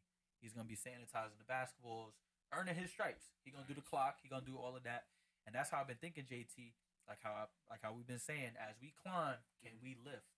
And that's what I hope for BU stay true. Because as we come up on 10 years, there's going to come a time when Nico and I cannot do this no more. How can we start to transition, start to think about those things? Longevity aspect, that consistency aspect. Can you speak on having your paperwork correct? 'Cause a lot of people, we want to run nonprofits, we run companies, but all we do is just think that we have to have a title and just start doing business. Yeah, a lot of big adjustments because you think, yeah, just do it, and people would jack it. But then you start to see things, for example, like at Old Navy, like BU T-shirt. What's this? Stay True T-shirt, and like other stores, and I'm like, I don't own this. I don't own the motto. I applied for a trademark through DJ Ted Smooth. He knows my mom. He be throwing events, so he put me on with his trademark guy. Got my trademark maybe like 2017, 2 years in, just to make sure I have that protection and everything. Sure. Appreciate that. And that's game for real. Like, yes, it is expensive, and the longevity aspect, that trademark is huge because it protects your idea and your credibility as a programmer, as a designer, whatever. That's one. Second, is that 501c3. Initially, I did 501c3. Then I developed it into an LLC. So it's BU Stay True Program LLC. And what's important about that is when it comes to banking and taxes and all those other information, you got to make sure your money is straight. What I was so fortunate about, JT, was Mount St. Vincent was willing to help me set that up. My accounting professor, Professor Armin Nickman, he literally said, come to my office, we'll figure it out. Took me under the wing, figured it out. DJ Ted Smooth, trademark guy, had me on FaceTime. This is what I'm doing for you. This is why you're paying me X amount. And that was so important. And I also got put onto game from one of my mentors. I'm going to her wedding in August. Her name is Kylie McGrain.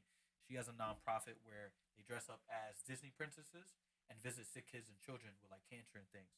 She was the first person that I saw like, oh, you legitimate, but you also my age, so I could chop it up with you and learn. But she was willing to not gatekeep, give information, put me on moving forward.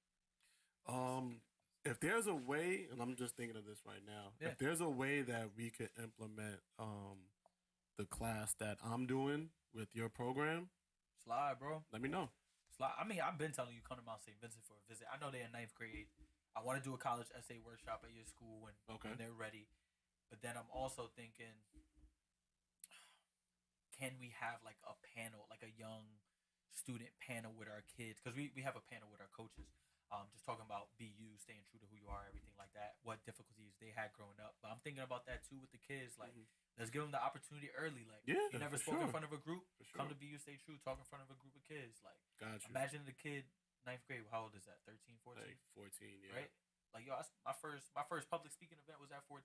Like, now when he gets the opportunity to speak at graduation, he's ready. Yeah. You feel me? Yeah. No, let's make that happen. That's easy. I think the first year was just so all over the place that it was hard to like implement new things. But now that we're going into year 2 and I have a summer now to plan out some of these things, that's easy. So we could definitely do that. Would you take your curriculum to like a college level?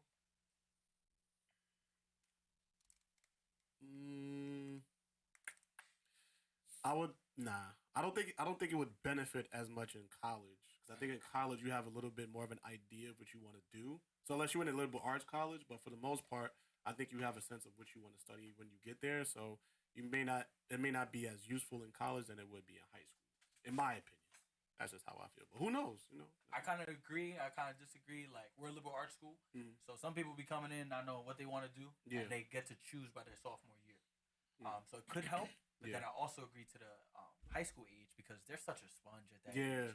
They're taking in so much information. So if it's the right person, right material coming at the right time, they locked in for whatever position you put them in. So yeah, I agree, disagree for sure. One more question about your program. That's right. How can somebody help or make donations, or where can they follow you and all that stuff? Yeah, let them know on that camera. Yeah, absolutely. The number one place to find us is on Instagram at BUStayTrue, 2 underscores. I run the account, but also my intern has the access, and also Nico has the access. And what I like about there is we're gonna see if you're actually living the motto of BU Stay True through your everyday life. Through everyone calls Instagram the highlight reel, but we can also see your stories. And what I want to see is people who are living their life authentically and want to give back to people authentically, not because of clout, not because it's supposed to be the right thing to do, because you want to. And also with that, anytime people want to make donations, I always take those donations over the phone first. A lot of people be trying to just send money because that's the easy thing to do. Yo, here's $200. Yo, here's $300. When in actuality, like, never wanted the money. What I want is either time or you to hear the story and feel even more, not more better, but more inclined to give me your money to benefit the students. Again, we're a nonprofit. Like, I collect nothing. Nico collects nothing. Doesn't go to our pockets. But it goes to those kids having a positive experience and also being empowered over the summer to be themselves, whether on the court, in school, in their family, whatever it may be, and whatever that means to the kid. So if you do want to support, at BU Stay True on Instagram, and stay connected with us, and then that's how we reach out for donations and everything like that. Cool. Is there anything else that you would want us to know about the program? 100%. Yep. Biggest camp of the year is coming up this summer. So we got a 2-day basketball camp for boys and girls ages 6 to 14. Saturday, July 23rd, and Sunday, July 24th. This is the second year in a row we're doing 2 days, and it's also on my alma mater and place of work, the College of Mount St. Vincent. So we'll have a full gym. It's open to boys and girls, so you can sign up on our website, www.bustaytrueprogram.com. It's $100 for the weekend, $60 for a day. We do have a big sale coming up for 4th of July, July 1st to July 4th, 50% off everything to sign up. There you have it. Make sure you guys all go follow and support that. Yeah. Appreciate you. Definitely an amazing program. And please send us the information so that we can keep blasting it too. Yes, sir. Yeah, for sure. I'll send you all the flyers and everything. Love, for real. Yeah, definitely. We got to support that. Don't let me forget. I want to see if there's a way if our school can collaborate with you guys and see if we could. We ain't gonna forget none of this that he was talking about today. We about to blow that shit up too. We're gonna try to get some people in there. The biggest collaboration, bro, on St. Vincent. Like I told you, I'm the bridge there. Got you. And it's authentic. And what I'm so fortunate of, and shout out to my president, shout out to my VP, shout out to my boss. They let me rock. Nice. And they know I'm capable of doing what I do because the work has been proven. So anyone I bring in, I know they're about to do the work correct. Okay. Yeah, we definitely gonna make something happen. And shout out to all the kids, who've been a part of the program and are actually internalizing what it means to be a part of the BU Stay True program. Love. That's amazing. We're gonna transition into casual conversation. That's right. So let's have some good debate. I was talking with some of my friends today, and I said, I think versus needs to change. Right? I like what you said. I think they should change the format for me because I'm tired of seeing this person versus that person. Like Omarion versus who's he Mario. Mario. That shit's on right now too. It's on right now. Yeah, I don't even really care to. I like both of them. Amari's gonna smoke him though. Yeah, we not in the crib, but even though Amari's gonna smoke him, like he don't got 20 songs. Neither of them have 20 songs. Omarion got more than 20 songs, especially if he does anything with B2K. Well, if he does B2K, then yeah. Yes, but he's gonna smoke him. I don't think throwing in B2K is fair. They could go 10 each. But that's how it should be. But that's you not can't. even like It should be hits. hits. Yeah. Give me hits. They I don't want have no underground. 20 Yeah. Yeah, Name like, 3 Mario songs right now. You should let me. That one. Okay. That's That's it. That's it, right? Yeah. Yeah. that's about Just a hip-hop. friend. Oh, Braid my yeah. hair. That's not a hit. Braid my hair? That's a hood hit. That's not a hit. That's what I'm saying. That's a hood hit. Go ahead. That's a hood hit. Crying out for me. I never heard that I song like in my that life. song. You've heard it. You've heard I've never heard it. You've heard it. You've heard it. I've never You've heard heard it. You've heard it. Don't be not doing that. Don't disrespect I that don't man. know like that song. You tell me you never heard it. Mario top 5. Yeah, you got crying out for me, braid my hair. Just a friend. So who you think wins then, JT? Omarion wins. I think You think Omarion Omarion wins wins if you too? go 20. Just a friend. Just a friend. Break up. Music for Love is good. How Do I Breathe is good. Yeah, he got some braid my hair. How could you? That one's fire. I don't know. Crying out for me. Let me love you. Yeah, think that's about it. I swear to God, I'm listening to it right now. I thought that was Jay Holiday. You see? I told you heard that song I before. thought it was Jay Holiday. That's a hit. Yeah. Yeah, that shit was a smash. All right, now we go to Omarion, right? Mario don't got a lot of solo hits, bro. He don't. Like Bow Wow. Yeah, might he have does. No, more. he don't. Icebox. That's Supposed to be. with Janae and Chris though. That's what I'm Speeding. saying. Yeah, No, that's no, a, no. let me hold Girlfriend. it. Girlfriend. Omarion. Oh, Girlfriend's not a hit. That's a B2K Omarion is hit. a way better performer. Of course. Touch. Oh, yeah. Touch. All right.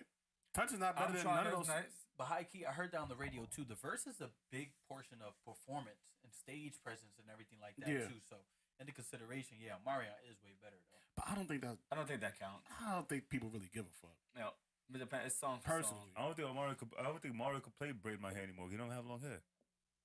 Mario? Mario. Oh, Mario? Yeah, Mario is right. Okay. That's what you think? I think Omarion gonna smoke him.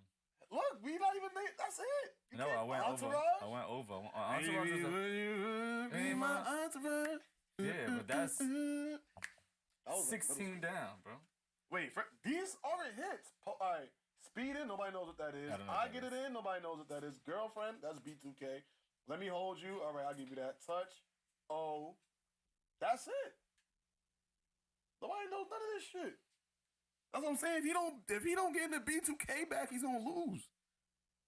I'll just watch it over. Those were his.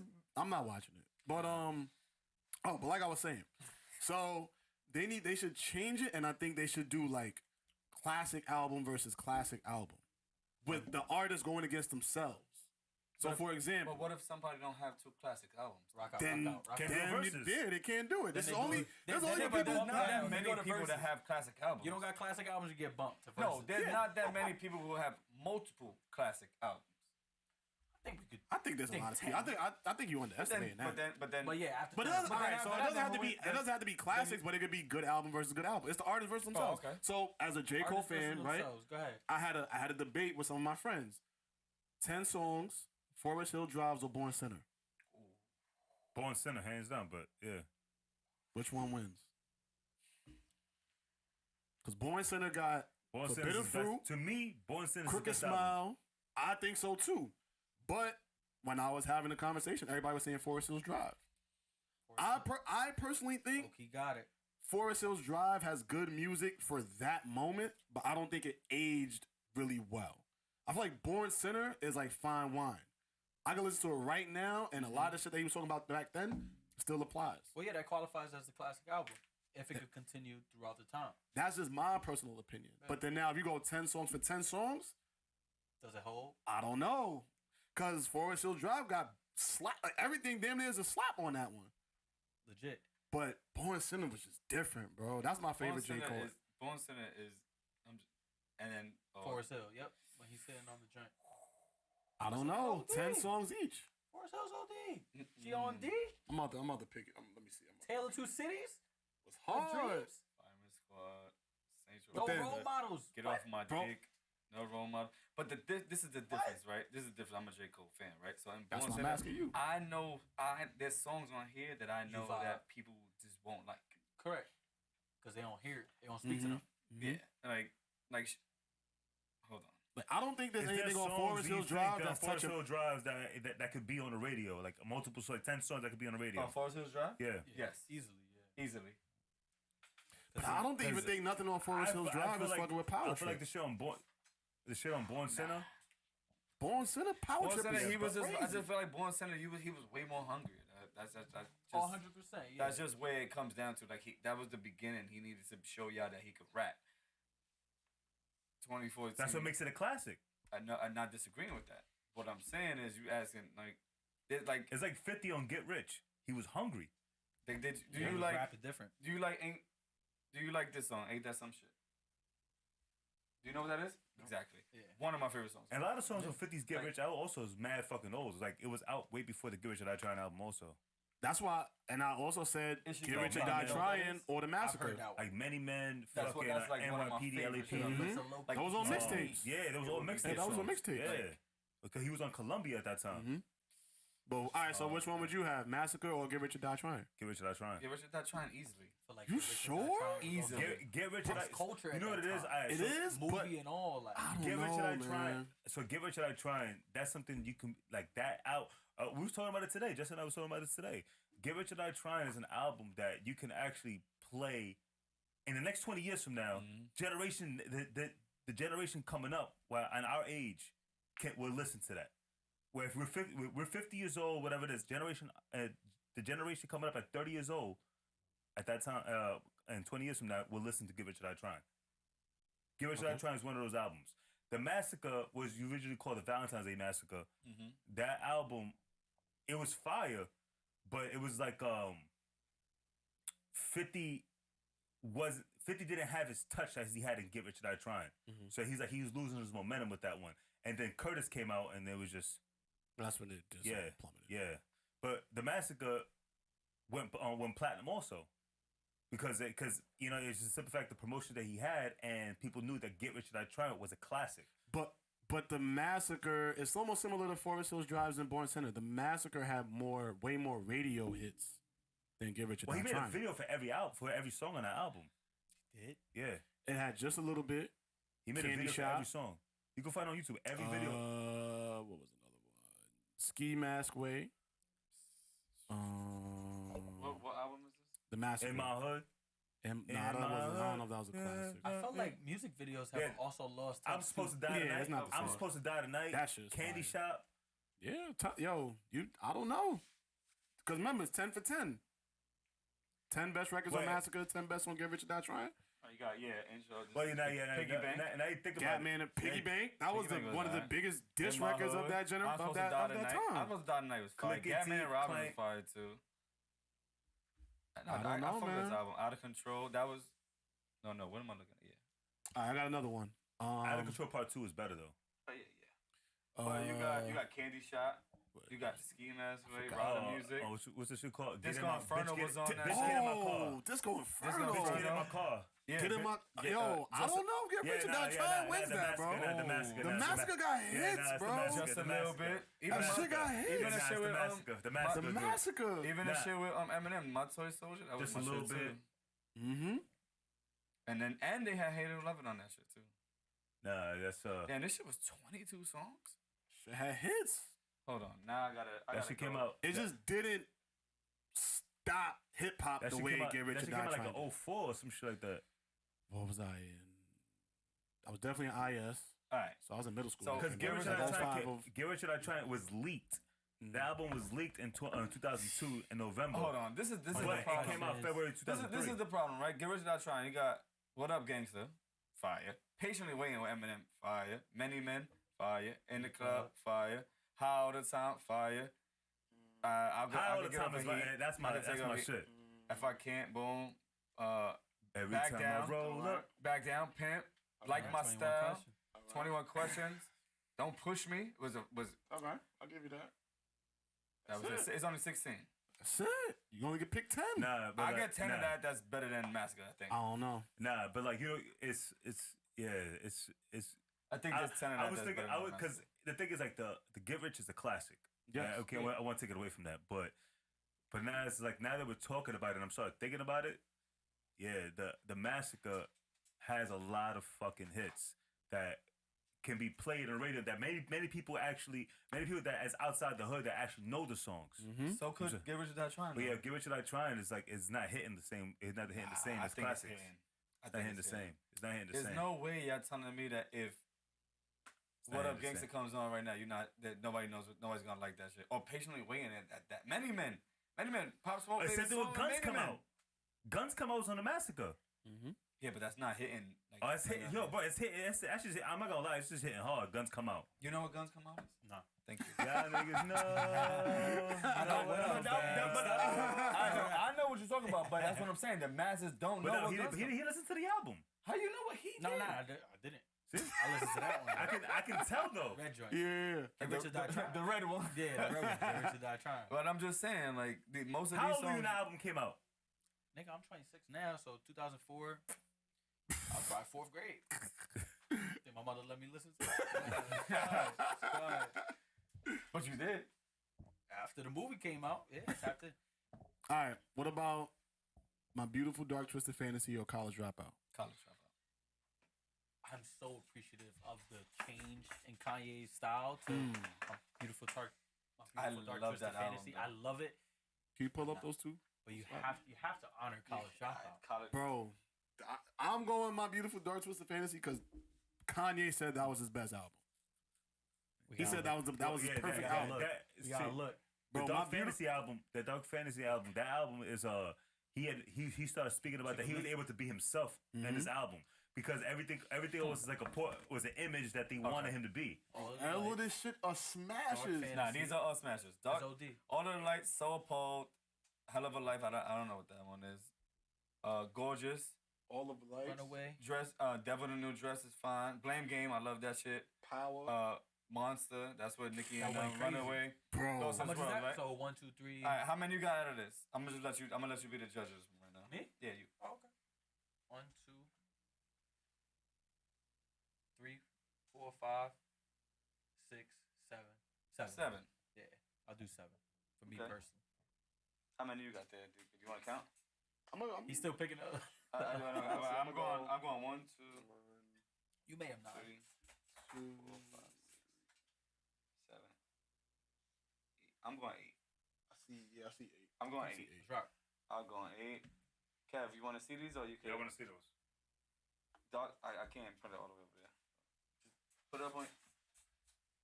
Yeah, you got What it. did you write up? Streaming service, right? Kanye West. You have the www dot right? World Wide Web. Kanye West. Worldwide. Yeah, nigga. My Dark Twisted Fantasy. Yeah, my dog's is offended. Then we're gonna do what? Songs. College Dropout. College Dropout. 1, 2, 3, 4, 5, 6. Whoa, what do y'all count? Look at the fucking album, bro. It's like All 21 Falls songs. Down. 1. Jesus Walks. Workout Plan. You gotta put it on there. Yeah. Through the Wire. All right, I'll give Through you the that. Wire. Then you gotta go.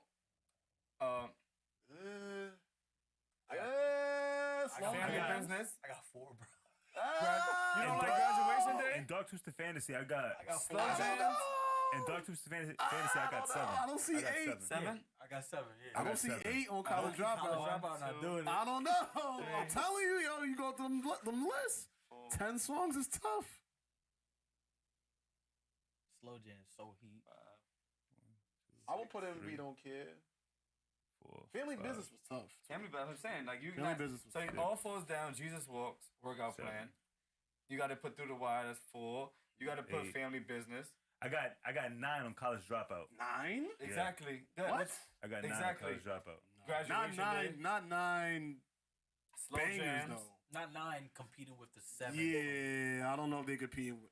To me, I don't see it. But to be fair, he has 21 songs of College Dropout. Yeah. So it I wasn't mean, all what's that competing. mean? But he only has What like 9 you 12, got? 13 What songs. 9 you got? What 9 you got?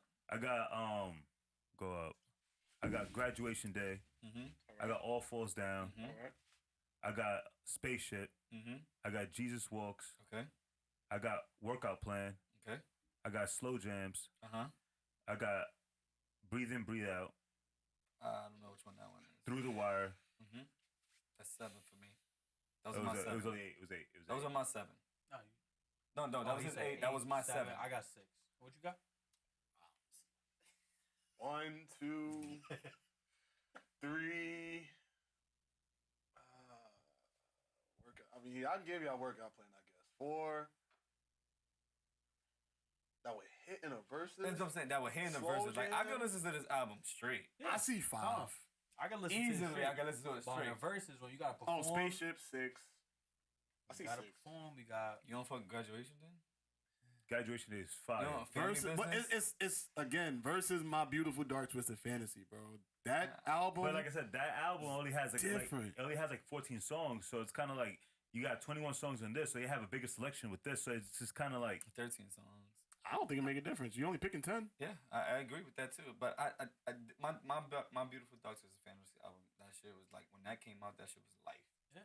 Like Change that cul- shit was it was another like, change culture. Mhm. moment. it was like, Mhm. it was like, he was, I don't know if that happened before his mom. No, his mom died way, what year His I did think mom she died died. before this. His mom No, died. which And album did Rose his mom breakup. die on? his mom. Yeah, no, His Roses was Graduation. His mom died in Rose 07. breakup.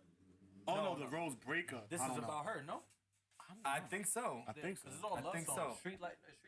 No. No. No, all of the lights is on Okay, this. okay. Is like hold on. So, What's the name of the album that he used to go against 50? Oh, that was Graduation, I Before. think, No, it wasn't Graduation. was the one That before was that. And no, blew might have been 50 out the Graduation. water. I think it was He Graduation. blew 50 out the water with that one. Because that was Was it versus the Massacre, right? So what was No, the that was album versus. that came That out was versus Curtis. Graduation? And because that album Curtis 50 used Cameron as his Which one came out? as promo. Yeah. Cause Yeah. Curtis, that whole thing, yeah. Yeah, Cameron was dissing him, kept calling him Curtis, so he used that shit as promo. Word. Yeah, 50 Yeah, years you gotta say my name or make some money off it. The album Curtis. This is Smart.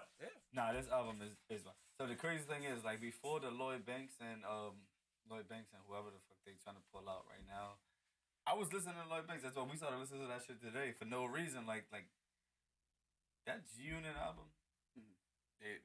What was it called? The first G Unit Oh, album. Beg for Mercy. Beg for Mercy. That That is one of the toughest Sticks, albums stones, break bones, and the shells may Ever. hurt, man. But it take it like a man. You beg for mercy. The album was fire. That My favorite Young Buck verse of all time is on that. what song? My Buddy. I was just saying I hated this nigga's verse. What? That verse was fire. No, that verse is super fire. That verse was fire. But he should have never been the anchor. No. Lloyd Banks should have ended that with what. But Lloyd Banks had a fire intro for that song. Shit was still fire. The Bucks had the best verse. Buck had the best verse on that. And Buck had the best verse. Buck had Nah, hell no. he did. Nah, hell no. Yo, The best verse in that one was Banks. Okay. Banks had the best verse in that shit, hands down. Hands down. I agree with that. All right. We could trade. There was something I else. bought her a had. rubber coat for Christmas. Infrared beam and a scope for distance. The best coming me when approaching business. He gonna ride with me to the end. We all got a friend, and and mine I'm is a G-U-N. G-U-N. Nah, come on. Nah, Buck's ending was fire though too. You gonna make me fucking listen to that shit right now. Where is it? I can't. I was listening to Lloyd Banks. I don't give a fuck because I want to hear Warrior. That whole album was fire. G'd Up was fire. Popping Them Fire. Things was fire. Ooh, popping them things I can listen to every day. Popping Them Things like Stunt 101. Something on I Smell Pussy. Yeah, I smell pussy. I'm telling you that right now. I do smell a lot of pussy out there. Bum ass pussy. And it was funny about that song. It was just like the first 20 seconds. It was like the I Smell Pussy part. Everything else was just regular No, song. nothing. It was just a regular song. It was the first 20 seconds. Is that you, Ja?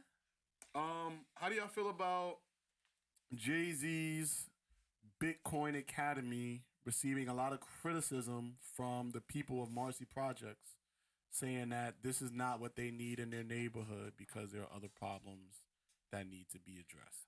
I feel that a lot of people just want shit to be handed to them. Say more.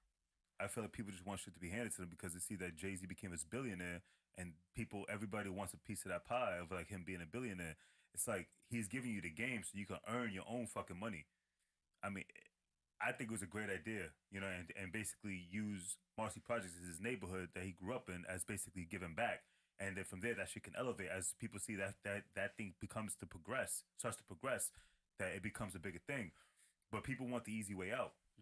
So it's kind of like one of those things that people just, all right, you a millionaire, you a billionaire, all right, yo, if you really rock with me, give me $500,000 right now. You know what I'm saying? And we call it even. That's what I feel like. That's what people want. That's fair. Drew? Are you aware of the Bitcoin Academy and all that stuff? No. I'm not. All right, so backstory. I saw the headline. Got you. So backstory: Hove and the owner of Square, Jack Dorsey, the former owner of Twitter, they got together and said, "We're gonna provide free classes to teach the people in Marcy houses about Bitcoin and crypto." Only Marcy. Yes, yeah. So for the people in Marcy Projects, where Jay-Z grew up, it was supposed to start there, and I guess like reporters were asking people in the community questions, and there was a lot of pushback saying that we have basketball courts that aren't done. We have apartments that need to be fixed. We have high crime. We have drugs. We don't really care or don't think we should be learning about Bitcoin right now. We have more pressing matters. That was what a lot of people were saying. So I wanted to get y'all take on that. I mean, I see both sides, but then I also see, to your point, Jay-Z's coming in and saying, like how you mentioned earlier, like Bitcoin's next up. Learn about it now. Like, let me put you on now so that you can take it and roll forward.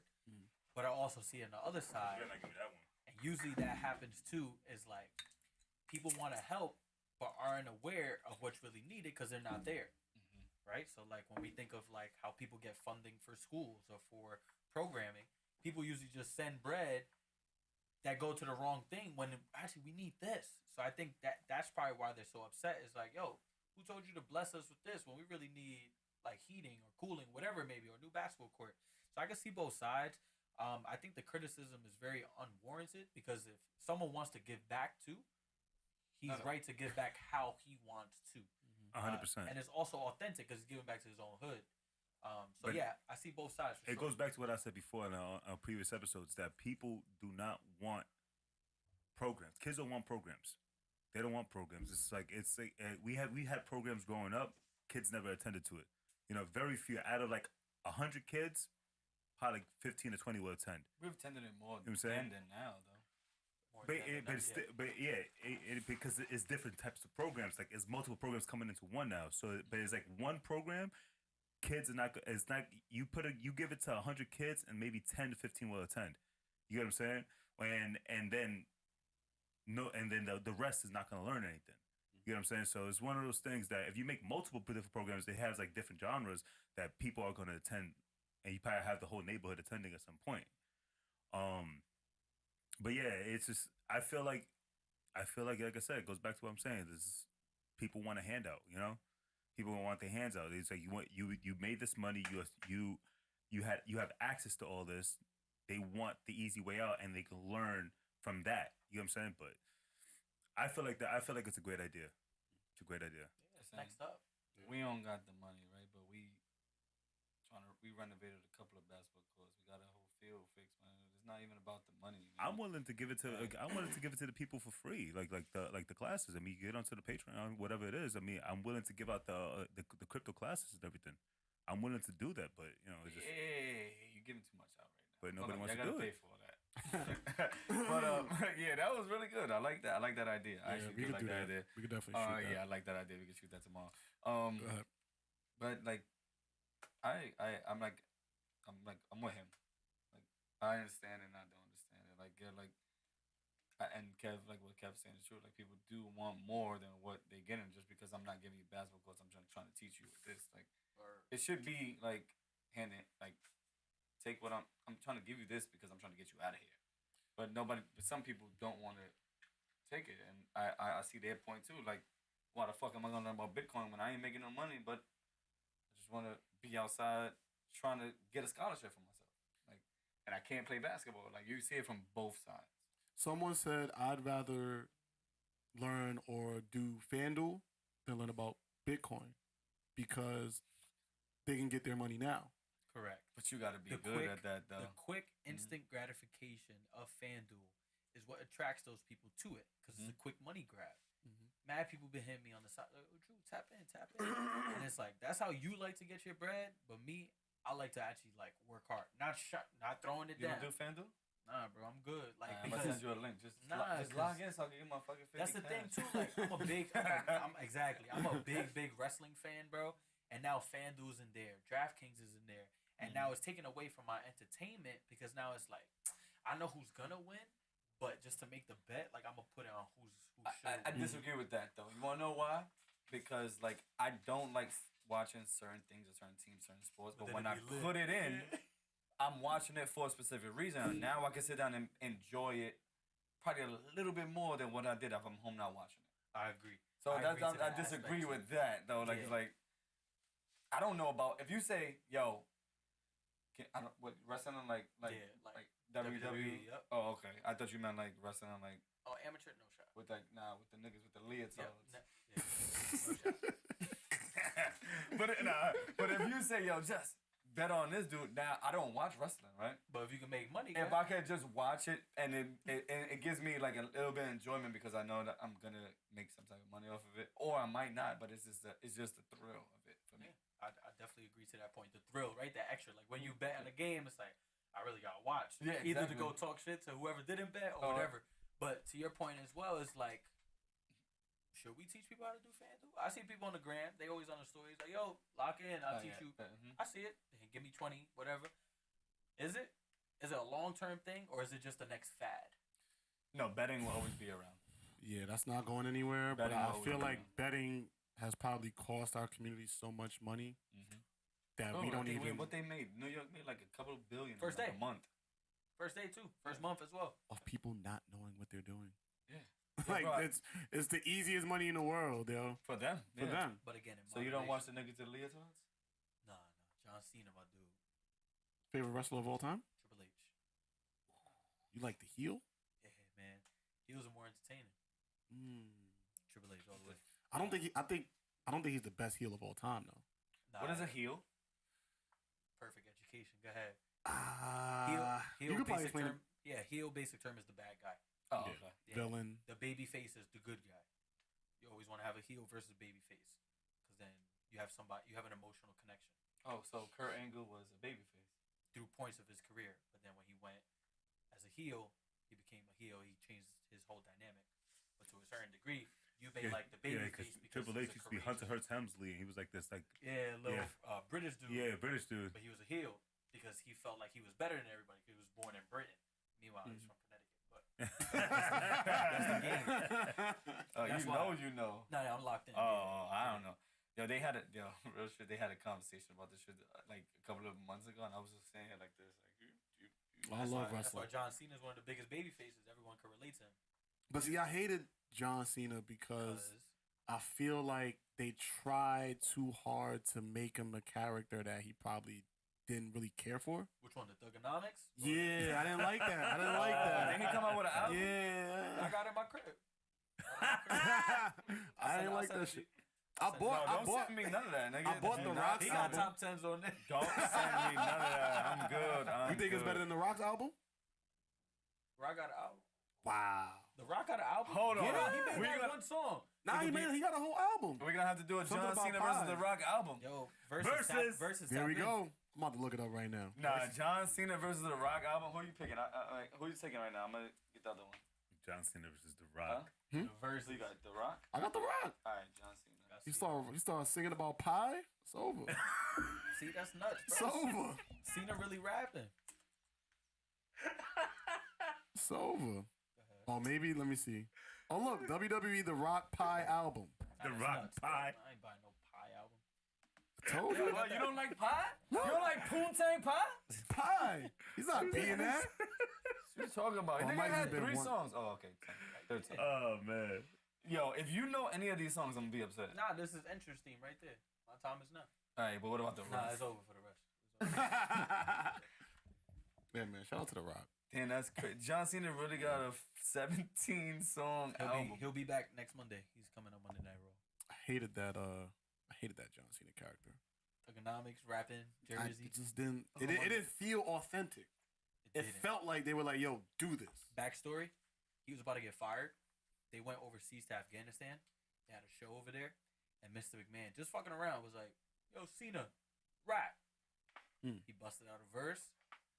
Next week, you a rapper. That's it. Swear to God. Swear to God, and changed his career. Wait, so all right, was Triple H and Stephanie McMahon ever a real thing? They weren't. Their initial pairing was to be on-screen characters to go against Vince McMahon.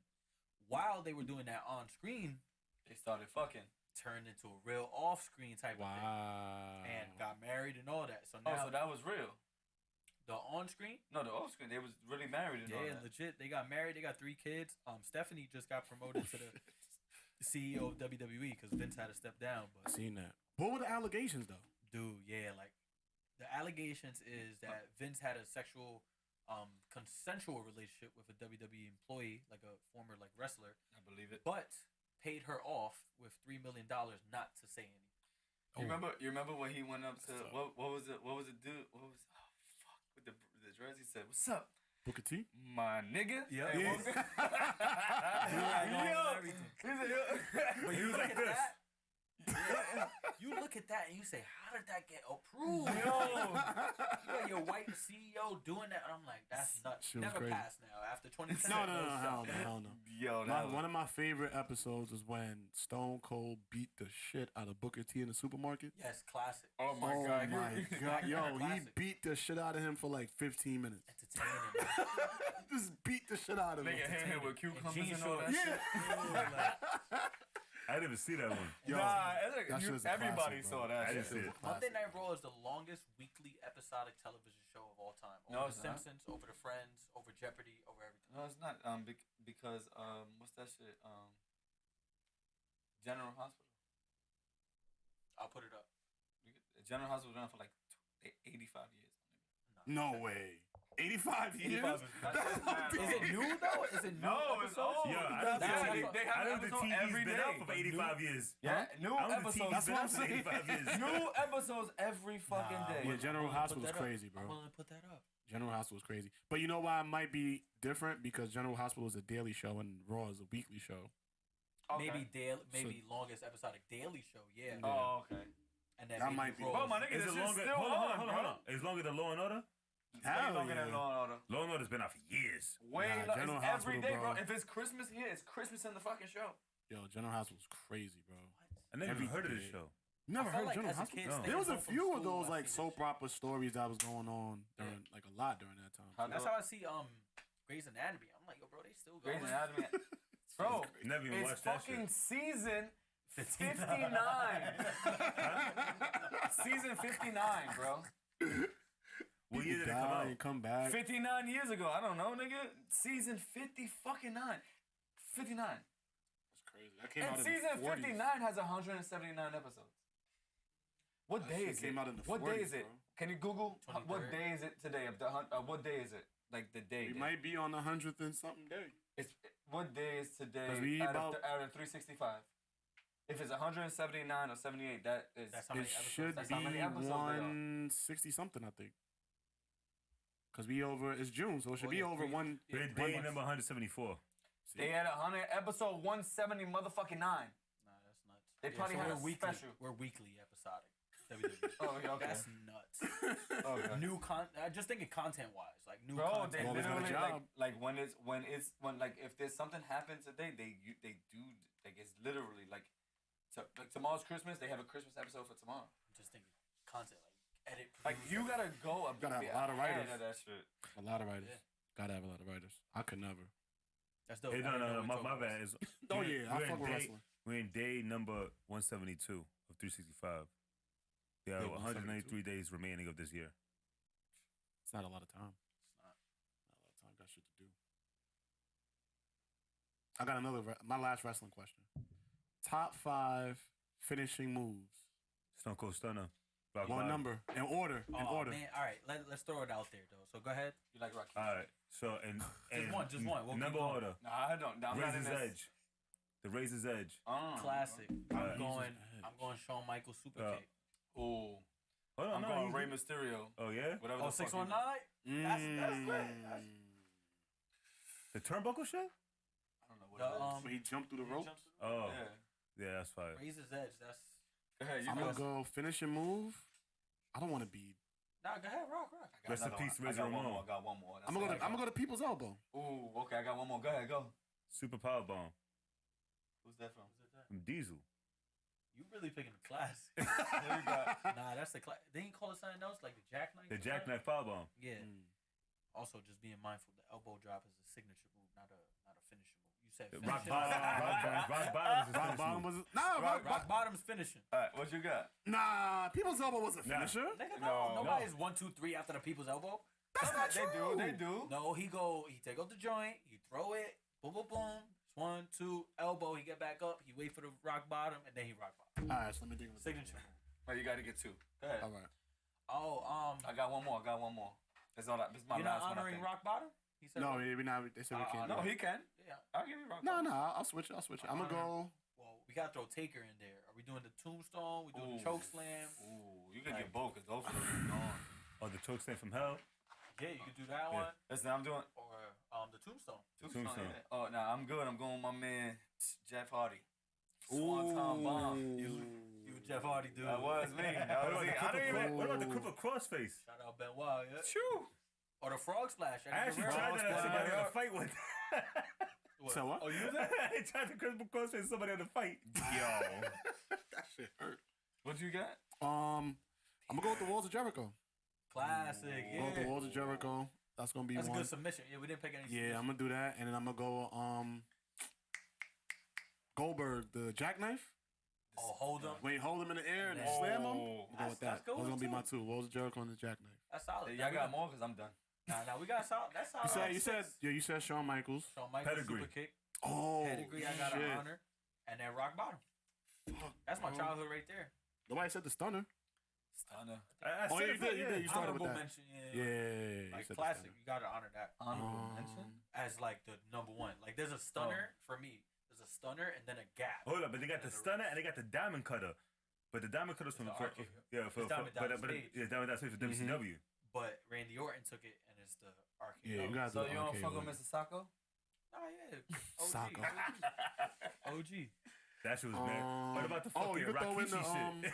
The Rakishi Pause, shit. yeah, Yeah, that's that shit's nuts. disgusting. You could throw in the nuts. worm. You ain't fuck with I would throw in the Goldust? worm. Oh, the Scotty too high. Yeah, I would Oh, throw in the Scotty- worm. Just for a Oh, moment. wait, what was Goldust Nah, shit? great Goldust shit was moment. dumb gay, right? Yeah, that nigga, I mean, What he used to do? what he used to do. He used to, yeah, it was like a tombstone. It was like a tombstone. He rubbed his body and it's like a tombstone. Yeah. I remember that. I remember. I see. I never really watched. My cousin used to watch this shit, so I used to just. I'm gonna get another one. I gotta think of another one. All right, let's try to I narrow feel it like down. I know too many. Let's try to narrow it down to 5. 5. Try to narrow it down to 5. I don't even know 5. I'm just knowing what y'all saying. Throwing, I gotta go. throwing stunner, rock bottom, Okay. super kick, Okay. tombstone, pedigree. That's my childhood. That's my raising up. Honorable mention: Eddie Guerrero, 5-star splash, frog splash, 5-star frog splash. I'm gonna go stunner, rock bottom. And it's not in order, right? No. 'Cause I don't Stunner, know. rock Yeah, bottom, Walls of Jericho. What was the Kurt Angle shit? Ankle lock I was gonna or say the angle slam. yeah, the angle slam. Oh, I'm gonna throw in what's Brock Lesnar's joint? Oh, the It's F5. the F5. Yeah. F5 is I'm gonna class. throw in the F5. That was my childhood too. And 5. I feel like I gotta have something from back then. What was X-Pac's move? Oh, the Bronco Buster. Bronco Buster. I'm gonna go Bronco Buster. I'm gonna go Bronco classic. Buster. That shit was I'm classic. interested to hear your top 5 because you already picked 2 OGs. Wolfpack. Wolfpack. From the Wolfpack. No, not just from the Wolfpack. This top 5. No, overall top 5. Top 5. Damn, I can't even think right now. It's not easy when you on the spot. Yeah. We come back to you. We come back to you. Y'all don't gotta come to me because I don't know. I'm just remembering the names y'all saying right now. He Like, said Jeff Hardy did that's everything. my shit. shit, Jumping hold off the fucking. That was my man's. Damn, right nobody there. said the spear. Oh, the sharpshooter. Oh, Bret. Yeah, it's the Owen Hart, and because Owen Hart had the right leg and Bret Hart had the left leg. Big tip. Yeah, How do y'all know this shit? yeah, I was a big wrestling fan back in the day. So what's the next? Give me 4 more, nigga. All right, so we had the sharpshooter. What else we had? We had what's the fucking name from the Tonka? What was his name? What was the name of Oh, it's a Tonka. That's way before my time. Yeah. I know he came out with the Native American stuff. the? Yeah, and he was like, Oh, that's the nigga with the shit on the yeah, feather head. with the red top on his head. Yeah, the Tatanka, he had like this fucking move that he throw you to the ropes, and then he'll slam you. Forgot the name of the shit. Fuck. Man. Damn, y'all not putting D3 in that shit? Oh, 3D, yeah. 3D? What was it? The Dudley Boys. Yeah. I just low key. I was watching ECW One Night Stand. I just understood what 3D meant. What it meant? What it meant? Dudley Death Drop. I was like, oh, God. I just thought it was 3D. Oh yeah. Me too. First of all, I just learned that right now. No, yeah, I was today years old when I was Yeah, where I just Dudley Death Drop. See, Yeah, like I know a interesting. little bit. I know a little bit. What else? Hold on. There's more. There's more of them shits, man. Hold on. Come back to you. Yeah, come back to me. All right. You know I'm taking my man Jeff. Rock bottom. You gotta do that. Shit. Like you gotta take like these like. The Givens. Yeah, you have to take. It's like four. Yeah, you gotta make it It's unique. like 4 givens, but then like Make your 5 unique. Yeah, you got Jeff Hardy. Yeah, it's your 5. It's your 5. Jeff Hardy's my favorite one ever. But he just flip off of shit You got for no Big fucking Show. reason. You got Eddie. Oh, but Big you Show got just had the RVD. RVD, Clothesline from Hell. Yeah, JBL. That shit was tough. Isn't that a speaker? Nah, he just lost me. That's why, as a true wrestling fan, I just felt it. Yeah. JBL. Nah, I have no idea, guys. I'm not a really wrestling fan. But Kev, you ready? Because I got a question. He looking it up. Yeah, I'm looking up names. Looking up names of that shit, man. I'm looking up names for that shit. Fucking, we have the Boston Crab of Chris Jericho. But that's the OG, yeah. Yeah. The Boston Crab, that shit. I feel like I'm missing somebody, though. Yeah, that's what I'm saying. What's the name of the Tonka? Yeah, that shit's gonna be bothering. I have to look it up. The name of the Tonka shit. Kev used to watch that shit when Andre the Giant was in that shit. Yeah, I was around for Andre the Giant. Yeah, late. Yeah, I mean, it was like, but I was like 3 years old, 4 years old when he died. Yeah. Oh, shit. You know what I'm saying? So, I was watching that shit. I saw the fight with him and Hulk Hogan. And Hulk Hogan 3? slammed him. WrestleMania 3. Yeah, Hulk Hogan leg drop. 87. Classic finishing move. Yeah. Very No, fast. but that body slam that Hulk Hogan did. That's culture. That was culture, bro. That body slam on Andre the Giant. He never was on his back. Pause. That's crazy. Yeah, bro. Andre the Giant thought that shit couldn't happen. Had to be steroids. 100% was a steroids. So, all right, Kev, because I think you might be. Can you hurry up and? Nah, I mean that's it. I'm like, what? Can you hurry up? That's it. All right. Because me and you about to be on the same side, I think. But we was talking about this before. Like, do you think that the people you slept with in high school should count? No. Hell yeah. No. This could be the last topic. I don't care. No, it How should not not? count. No, No, how Body's a body, No. nigga. That's what I said. A body's a you body. weren't here. No, he wasn't here. That's why. That's why. OD against it. Like, Hell no. Are you bro. not against it?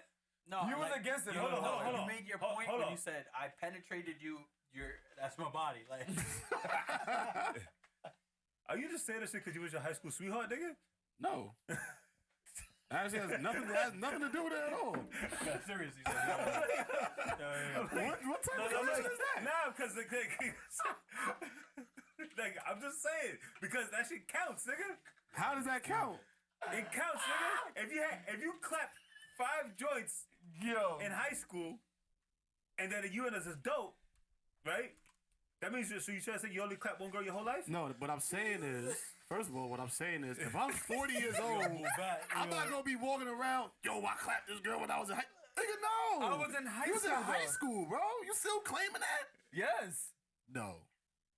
So if somebody asks No, you, but it's the actual bond, nigga. You're not claiming it. You say like, oh what's your yeah, body? whatever. What's your Like, body count? it's just you regular you conversation. You grown up, but nigga, you clapped it. so if somebody asks you Bro, what's your they- body count, where do you start? yeah, where do you start? I'm starting college.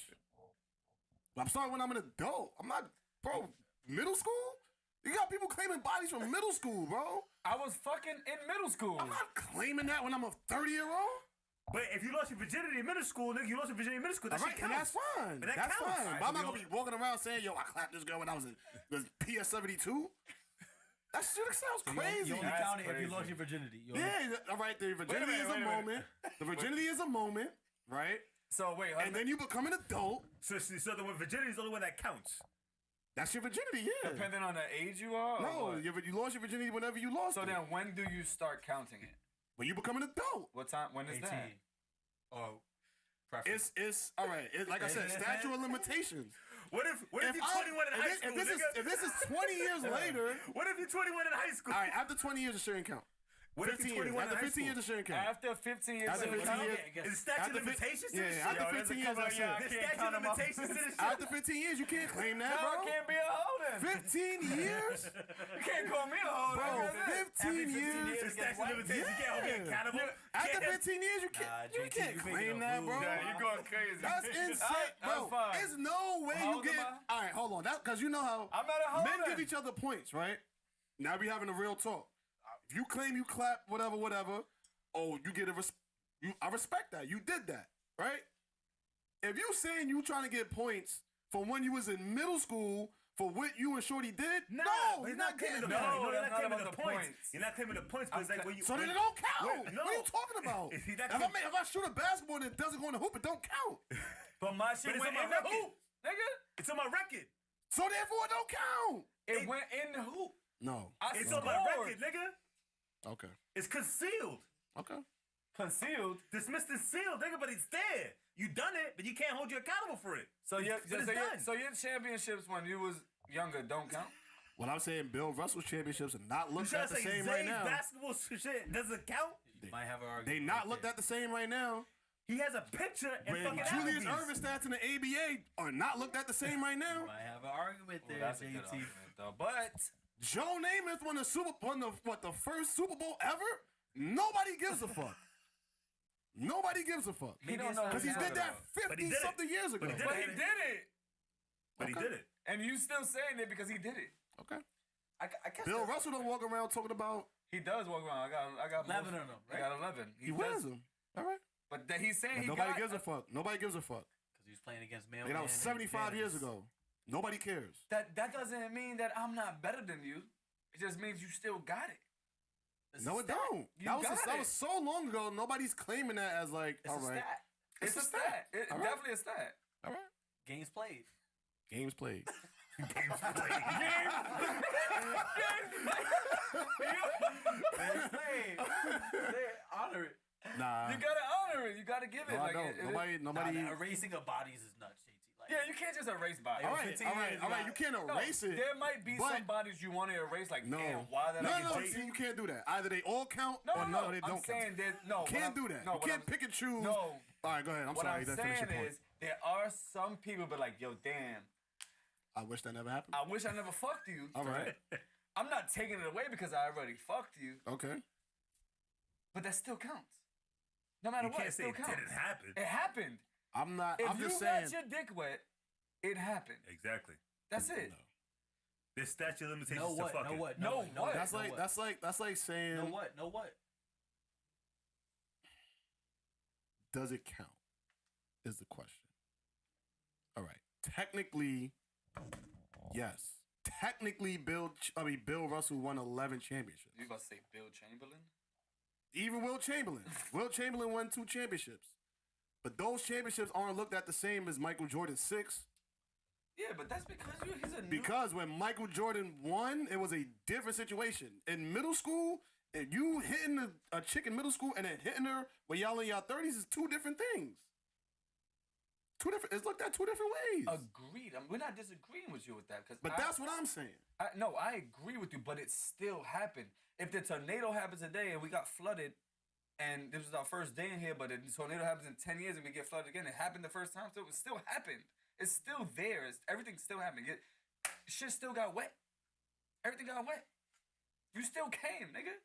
All right. And what I'm saying is, using that for my cheese mode, you can't do that.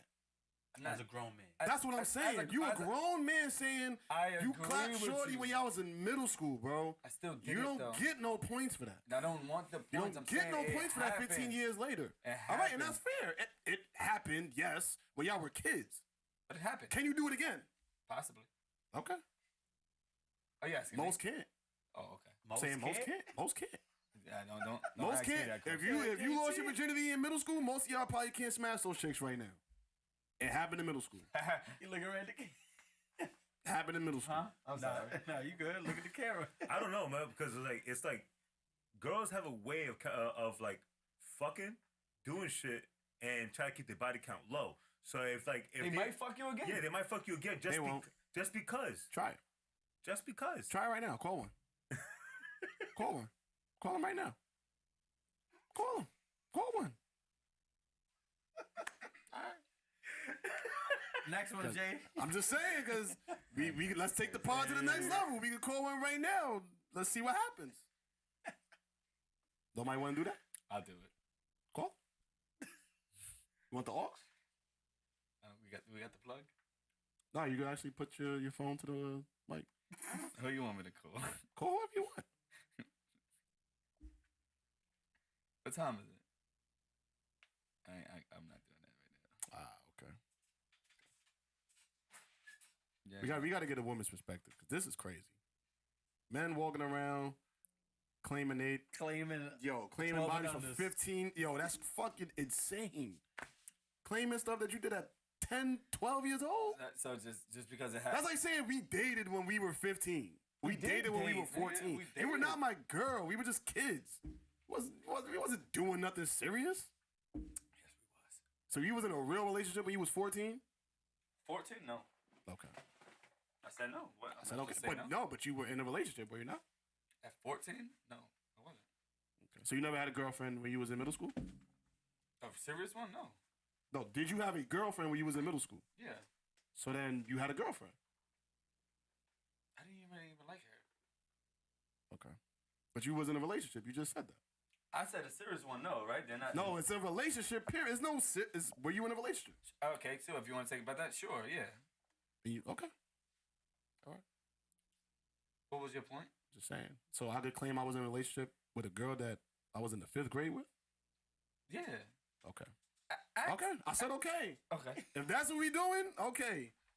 Okay. Well, why not? It was if that was your I'd, girlfriend. I mean, like that's your beginning. The It's beginning my also fucking counts. girlfriend. The beginning What's my fucking counts, bro. girlfriend? The beginning. 5th grade? The beginning counts. The beginning. So you count that on your list of So relationships? you was never 5 years old. So you had an ex in 5th grade? That's Yes. what you count that? You count that? Yeah. Get the fuck out of here. No, you don't. No, you don't. You don't claim your So exes from you was- fucking elementary no, school. you- No, you do not. You was no, never you do 10 not. years old and you fucking got. No, you, but nigga, right now, was do you young. claim that as one of your exes? That's what I'm asking. I'm not. You're not. Why not? It happened. Yeah, it happened, but I'm not honoring like a 5th grade girlfriend. Like, Why? I'm a grown ass man now. Like, I'm honoring honestly, maybe like my junior year high school. and That's all. my whole point. But you're That's in high my school point. alone. That's what he's saying. Junior high school. But there's a- 'cause there's that's a- when there's I a- took it serious. That's my whole thing. There's So a when certain we- age back when you to the start body? taking So shit when we started serious. fucking, I was being serious. Okay.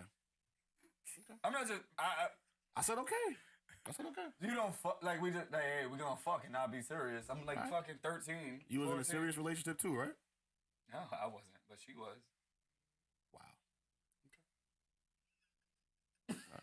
Why you laughing? Nah, I just- JT's joke. I just find it JT's interesting joke. that we not gonna claim the relationships, but we gonna claim I the bodies. Never said, I said I'm gonna claim the relationship and the bodies. That's interesting.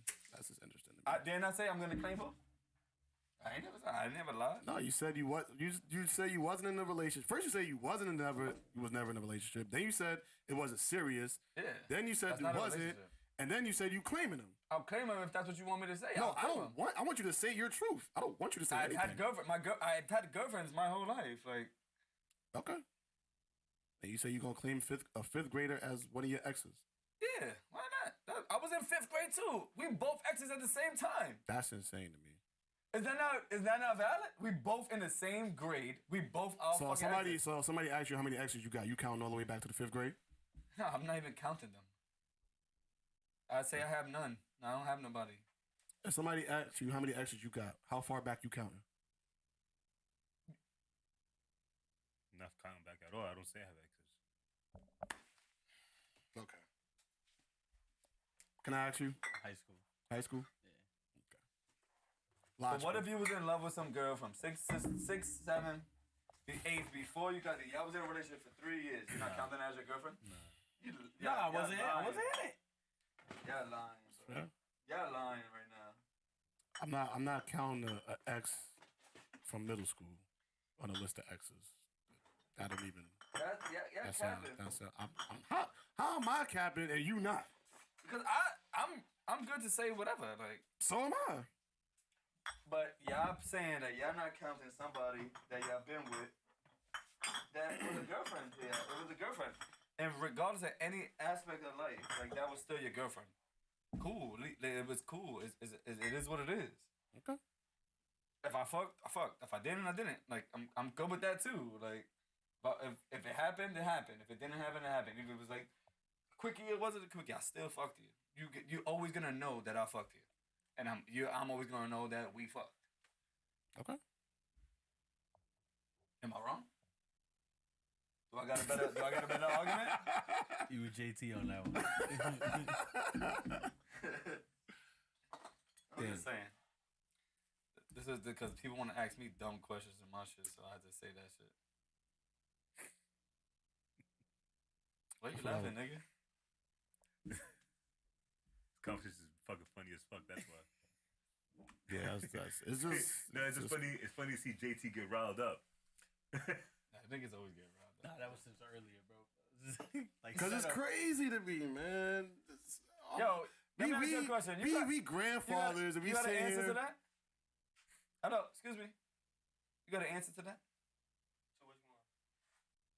There's like 5 different This nigga here not even listening to us. If do you count your exes like 6th grade. 6th grade is where you stop? Where you Bro, start? he's like 17. He's probably still. He still has a statute of limitations. We Nice. grown ass men. He's 20. Same shit. So you fucked somebody in 6th grade. You count that? You still did it. I guess He stopped at sixth. He stopped at 6th grade. He started at 6th grade. That's what he's saying. Wait, I didn't hear what you said. What you said? That's what not that he's saying. 6th grade and up. He would start counting at 6th grade and up. So 6th grade and below 6th grade, you're not counting it. That's my whole point.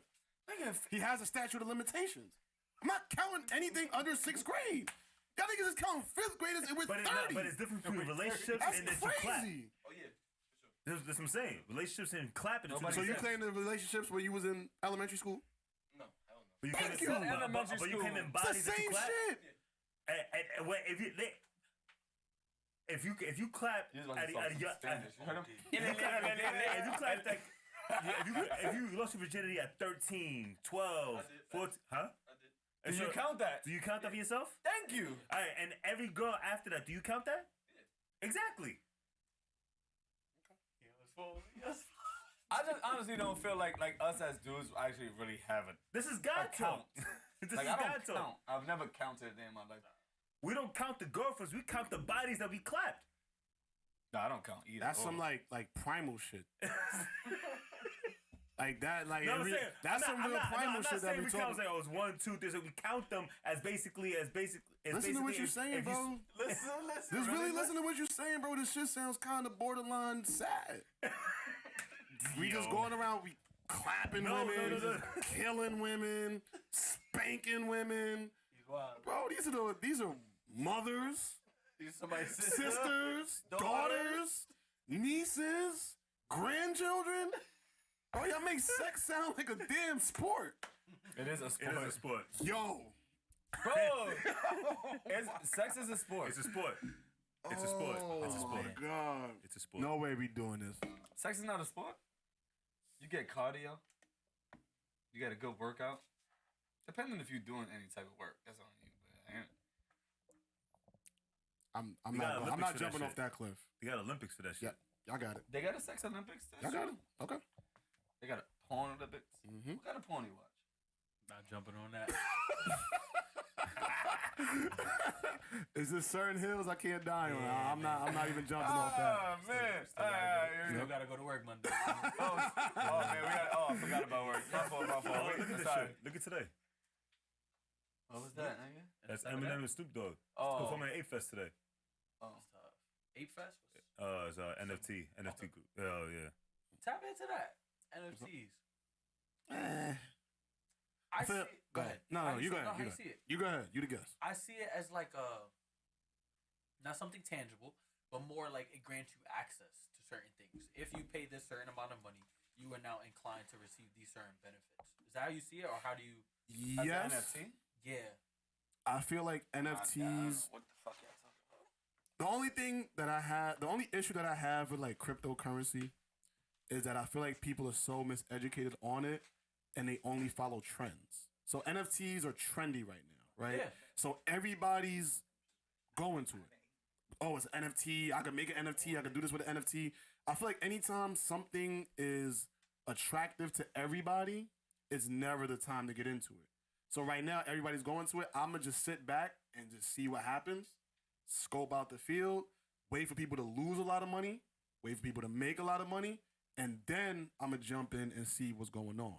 But right now, I feel like there's just so many people going towards NFTs that just don't know what they're talking about. And you have these people on Instagram or YouTube on educating these people the wrong way. And a lot of people are going to lose out on a lot of money in the next 5 to 10 years because they're investing too much without knowing anything. Yeah. So that's how I feel about it. Ape Fest was a concert. No, Ape Fest is it's a NFT yacht fest. So it's like if you're in a yacht club for the NFTs, yeah. So that's Ape Fest had a party this whole week on PS17 that they have a complete parties for people that are in that club. So I also own a specific NFT. all right, yeah. So you have to own Bored Apes. You have to own Bored Apes, or if you're gonna purchase a ticket, you're gonna have to purchase it with the ape coins. Yeah. Using ape coin. I think it's dope. Yeah, using those type of crypto. So it's believe it or not, it's like $3,000 just to get a ticket, and it's one ticket, and you're allowed to get a +1. I was able to go into one yesterday, but I went in as a +1.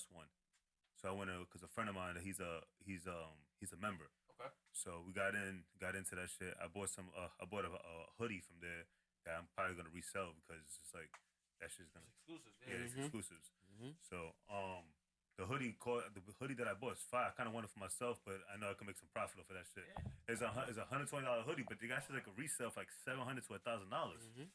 I'm saying That's so. huge. Yeah. Yeah. So yeah, no, it's dope. So yesterday when I went there, Future performed. Future performed over there yesterday. And today, right now, my boy just sent me this whole thing. I was gonna go today, but I was like, I gotta go on the podcast. But Eminem and Snoop Dogg performed tonight. So yeah, and they just dropped a new single. Eminem just dropped a new single today at the fest, which was dope, and the video. Another thing that I want to mention with that is, I guess as a business or the people who create these NFTs for specific reasonings or whatever, you kind of dive in deeper to who's your real fan base. Because if you're willing to spend $3 on the NFT, or right, is that correct? Then all right, now we have to provide that customer more value in a sense. So I see the NFT as a leveraging point for businesses, because now they know, all right, now we know how to market to these certain people and what to provide to these people. Some people may not like VIP access. Some people just want to slide to a concert. But I think the NFTs really specify who's your diehard fans or who's your diehard wanters in your business. So I see it as that aspect too. Yeah. Because I mean, as we move forward, like the metaverse, I'm thinking even more with that. I see colleges adapting and offering classes in the metaverse. Why I have to go to a campus where I can just throw on some goggles and I'll be in the class. I'll be there. Yep. So just a lot of things to think about moving forward in terms of technology and whatnot. Yeah, and even colleges using NFTs to verify your diploma. Like a lot of people. So think about it like this: if right now, technically speaking, I can go online and make a fake diploma to apply to a job, right? Now the job can call the college to verify it, but 9 times out of 10 they don't, right? But now, if I have this blockchain on this NFT that says, "Hey, I graduated from this institution," that helps colleges who are dealing with people falsifying documents, saying that they went to a school that they never went to. That's what I would do if I was a college president. Everybody who graduates gets, if not an NFT, then some type of blockchain that says you graduated from here. If anybody needs to verify, they can call us and we can give that blockchain number. But I feel like that's probably a few years away. Yeah. But I definitely see colleges using it. They had that though. What was it? They about to have that shit. What was it? What did they say? I forgot what it was called. Like the Forever. I think it was like a Forever coin or something like that. Coin. Or even with like certificates for like let's say the hair and nails. Yeah. That could be you could blockchain that or NFT that verification that I got this certification. Even things on a resume, say certain things like if you're gonna claim you did X, Y, and Z at a certain company, they can verify it with this blockchain. So I can see it entering the workforce really soon to try to end like people lying and falsifying things on their resumes to get a better understanding of who you're bringing into the company. That's still kind of smart though. What you mean? It's for the company to do that shit because it's like to see who I got, but it's just bad for like people who just like yo, I just make a resume for anything. Yeah, but that's what people do. I know. That's what I'm nobody saying. verifies anything for real. Exactly. So like when they start doing that shit, like there's a lot of people that's gonna be like not being able to get jobs. Bro, I've seen somebody get by with a fake master's for about eight years. What? Then never went to college. I'm about to do that shit. Was walking around, bachelor's, masters in blah blah blah blah blah, getting high paying jobs. Never went to college. Shit is crazy. I don't recommend it because if you get caught, that could be really bad for you. But if you to help companies and to help colleges, I would use NFTs and blockchain. Interesting. That's what I would do. Can I ask you a question? Yeah, bro. Do you have any questions for us? Yeah, I want to know what the hell does 40Central even stand for? What's that? Want to answer it? Nah, I always answer. So essentially, it stands for like the 40 is the nickname of the neighborhood that we come from. The 40 block. And then Central is a name as like a central location for the neighborhood. So like if you need help with anything, you can come here. Media, this is the spot. We're the hub of the community. We have a whole like recording area over there where you can record music, podcasting. We have cameras. You can shoot a video down here. We got a green screen. We do streaming down here. Like there's so much stuff that you can do. 40 Central is the hub. Just to piggyback on that, right? 40 Central is not just here. 40 Central is us too. You get us. You get people that we could talk about if you need somebody in the community who needs something, or just like if you need some advice or you need some help, or like if your man really wants to start a podcast, like he come here and we can figure that shit out. Don't gotta be here where it's essentially wherever the fuck we at, we 40 Central at that same time. How did you three meet, and what was the origin story in terms of getting this from idea? Like, you know, the newest trend on TikTok is we finally made it out the group chat. So for all of you, how did you make this idea get out the group chat? We all met in the same. We go. Like I said, we all grew up together. Initially, he's younger than all of us. Yeah. And not younger than you, man, but he's younger than all of us out of the whole group. And Justin and I grew up in the same building. Okay. Grew up in the same building, and JT, I believe I met him in the center with the kids. Probably. Mm-hmm. But I'll tell you. So we was in the block with the Pride Lands, and then like I came outside, and then my dad died, right? And then I let him go. They fell, and then my uncle Scar, he came and took me.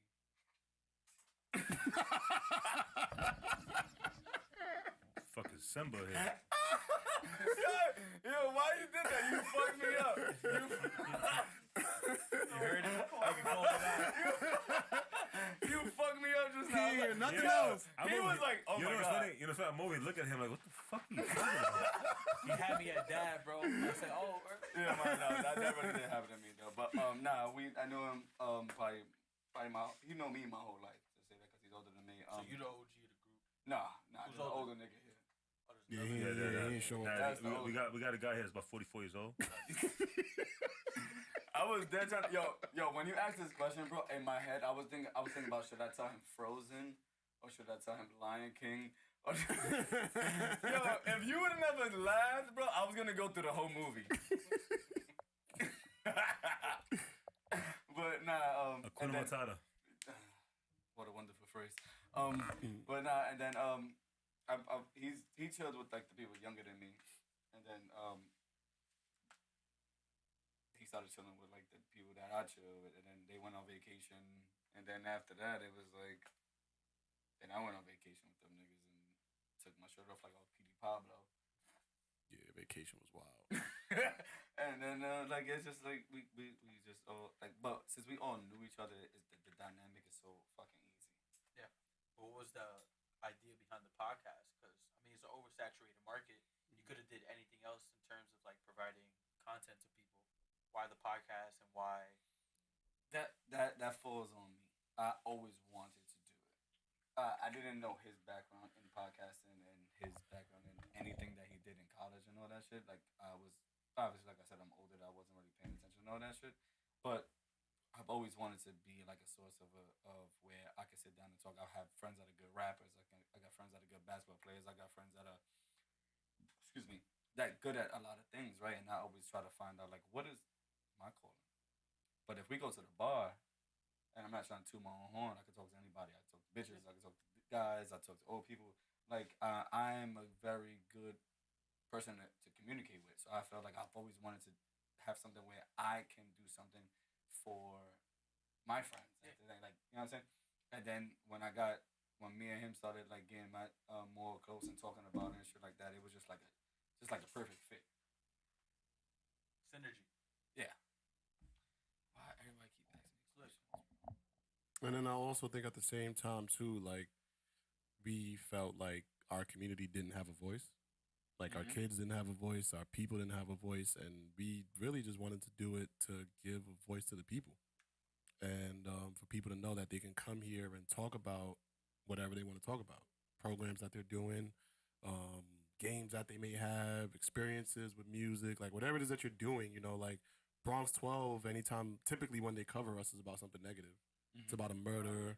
It's about a robbery. It's about crime, and we're trying to combat like the perception of mass media when it comes to the inner cities, because there's a lot of people doing a lot of positive things that don't get any type of spotlight. And I'm just gonna be completely honest, because like this is what we do on this show. I gave 2 fucks about the community until I realized that I needed to give 2 fucks about the community. Until he opened my eyes to say like, hey, like if we're gonna do this, like we gotta do this shit too. The work. Exactly. And I respected it, and I took it in, and I said, yo, you're absolutely right. Like before that, yeah, 100%. Like and I was 100% okay with that. But like if it wasn't for that, like I honestly wouldn't care about it. Or maybe I would. I don't know who I am, what I'll be today. You know what I'm saying? But because of that, and because saying like let's go to News 12 and let's fix these courts, and these kids don't got the shit for us, or like you saying like, yo, you can sponsor people. Like I do want to do that. I do want to make sure the kids go to the basketball camp. I do want to do all that shit. Now that's not who I was before we started this, because I didn't care. Yeah, absolutely. I'm just being completely honest. For real. And then you have somebody that opens up your mind and says like, hey, that's not all we can do. Now we can make it better for everybody, make it better for the kids, make it better for my kids, because I got kids that's growing up too. My daughter about to be 13. I ain't never had a 20s, bro. I never had a life. I was always a dad. I didn't really think about it until we started this and started seeing like, hey, we can make some real progress here. I bring up 2 points. One is I agree to the news aspect. Like we see the news and it's just draining. I will shout out 2 people. Judea Murray from News 12 The Bronx. She has a segment called On a Positive Note, which is a news segment at 7:30 p.m. on a Friday. And there's no surprise why it's on a 7:30 p.m. on a Friday. A 30-minute segment where all her news is good news. And it's also on 10:30 on Saturdays. That's another opportunity that I love what she's doing, because she's uplifting all the voices of the positive. What was her name? Judea Murray. I'll send you everything. Yeah. Judea Murray from News 12 The Bronx is doing great work. Second, I will there's another person I want to connect you with. I just connected with him at a conference 2 weeks ago. He's from the Bronx. I went to a conference called the New York State ACAC. It's a collection of high school counselors and college counselors. Cool. We go up to Utica University just to professional develop, do go to workshops and things like that. And Jay, I'm walking around and I'm talking. I'm like, yo, where are y'all from? Bronx, Brooklyn, Bronx. And I'm like, yo, we not even connecting on a professional level anymore. It's about what can we do for the community. So Kevin Brooks, another one I'm gonna tap you into. He got a podcast too. He's doing Judea Murray. That's my girl. She did a segment for me talk about everything that I'm doing, and I was like, yo, that's love. I appreciate that. Definitely tap in. Um, and then what I want to end this podcast on is this for sure. But don't try to end us. No, I'm not. No, I'm not trying to end, but I wanna give hope and I wanna give imagination to run wild. My latest thing that I've been telling kids when I go to like workshops or to the graduation I just went to, the most recent quote I've heard is imagination is everything. It's the preview to life's coming attractions. Originally from Albert Einstein, recently restated by Steve Harvey from Family Feud. When I hear that quote, I think of movies. When we go to the movies and we're going to watch something, what's the first couple things that we see? Trailers, coming Trailers, attractions. coming Wait, attractions. so in the movie theater? Yeah, when you Oh, said in the okay. movie theater, trailers, coming attractions, things that are about to come. They wouldn't show you the trailer if it wasn't truly happening. So when I think about that, I think about imagination. The shit that we truly imagine in our head, we see. Like we can see it all. And that's a preview of life's coming attractions because God wouldn't put that in our head if we couldn't see it. So to each one of you, I'm asking you, what do you see with 40 Central truly being when you say, yo, we made it? Like, what does that look like for each one of you? Who wants to go first? You just go. I think I'm not trying to shut Kev out on this because Everyone, Kev had yeah. a conversation earlier about like if there was a certain part of this where it was like take this amount of money, he's okay with being gone. So I just don't want to cut him out of that, but I want you to go first with that because I know what he feels like. He'll say it. I think when to say we've made it, I mean, honestly, I would say it now because this started with an idea and that lasted as an idea for maybe 1 or 2 years. And it wasn't until COVID where we actually started it. And to see the progress that we made and the impact that we've had over the last 2 years, like, I'm extremely grateful for where we're at now. Like, I feel like we've made it. Like, if you ask, and again, like, if you ask people around the neighborhood, what is 40 Central, they can tell you. You ask people in the Bronx, what is 40 Central, they can tell you. That in and of itself is bigger than I could have imagined. And then to do it with my friends makes it even better, right? Like, that's the part that I appreciate the most, that I'm doing it with people that I grew up with, that I consider my friends, my brothers, and that I really genuinely care about. So for me, it's like anything past this is just extra. But I think I would say that we made it. Kev, I know what you want to say. He wants to know what you want to say. I personally say, like I'm saying, like 40 Central has a lot of potential for a lot of different things. We touched on many different topics and topics that a lot of medias choose not to speak on. You know, so it's just like we don't abide by cancel culture. So in different things, we just speak freely, and it is what it is. If the episode gets canceled, then we just remake another episode of it. So it's just it is what it is. I don't know if you ever watched the pod before prior to this, but I'm a right winger, and we all know how it is to be a right winger. Like, when the media doesn't want to give it that type of press. And I was telling Justin earlier today, like, you know what I'm saying, like, there's a lot of things that I feel like 40 Central has been shadow banned on many different levels. Yeah. I see you mentioned. Yeah. I feel like we've been shadow banned because, like, the number, like, those subscribers we have are real subscribers. Mm-hmm. Yeah, You know, 805. they're real subscribers. It's not like we just, like, you know, we bought those or whatever. They're real subscribers, but, like, the viewings is like 10, 11 from time to time. So the numbers don't, like, per capita, those numbers don't match. You know? Because theoretically, Yeah. if you go live, each 805 is getting a notification. Yeah, this is what I'm saying. Well, if they have their notifications on, yes. But yeah, I mean, but out of 805 of them, at least 200 of them have the You notification. gotta on. yield at least 20% of it. Yeah, I'm saying. So at least 200 of them. Oh, So it's just kind of like those numbers, you know what I'm saying? Those numbers, because automatically they're on until you shut them off. Mm-hmm. You know what I'm saying? So it just makes sense. But I feel like it's we've hit like a certain type of shadow ban, I mean, and that's why I told Justin earlier today, like, yo, it's like, and I've been saying this for a little while, but I was talking about it today. I was like, listen, I mean, if they offer you a deal, if somebody was to offer you a deal and you guys are pushing for monetization and they get pushing you for a deal, I don't mind. I'm saying because you guys are like, they're like my brothers, man. So I don't mind stepping back in order for them to actually get to get to their finances. Because simple fact that it's kind of like they're striving for a position, you know what I'm saying, and me being who I am, it's like I shouldn't be I shouldn't be the reason for a holdback for any monetization because as I was telling him, sometimes a one shot deal, once in a blue opportunity. You know what I'm saying? That you get a fucking deal. Let's say, or we sign you a contract on Vice or some shit, whatever it is, $20 million deal, whatever it is, right? But you have to get this guy out of here. I don't mind. I personally don't mind stepping back. Personally, I don't mind. You know what I'm saying? And it wouldn't bother me. But he felt otherwise. I know you two ain't going without him. I'm gonna let him finish because I'm No, gonna I'm say done. what I gotta say. I'm done. I don't feel like I feel like if somebody sits down and give me a valuation of $10 million, and I bring it to my partner because on paper on everything that I do, I bring it to him and I say, yo, they don't want these people. I feel like we could get if you evaluate me at $10 million, he's gonna evaluate me at $10 million also. I feel like if I gotta wait a little bit longer for us to all be together and do it, that's what I would do. If we have a conversation and we all sit down and say, hey, no, take it. Okay, cool.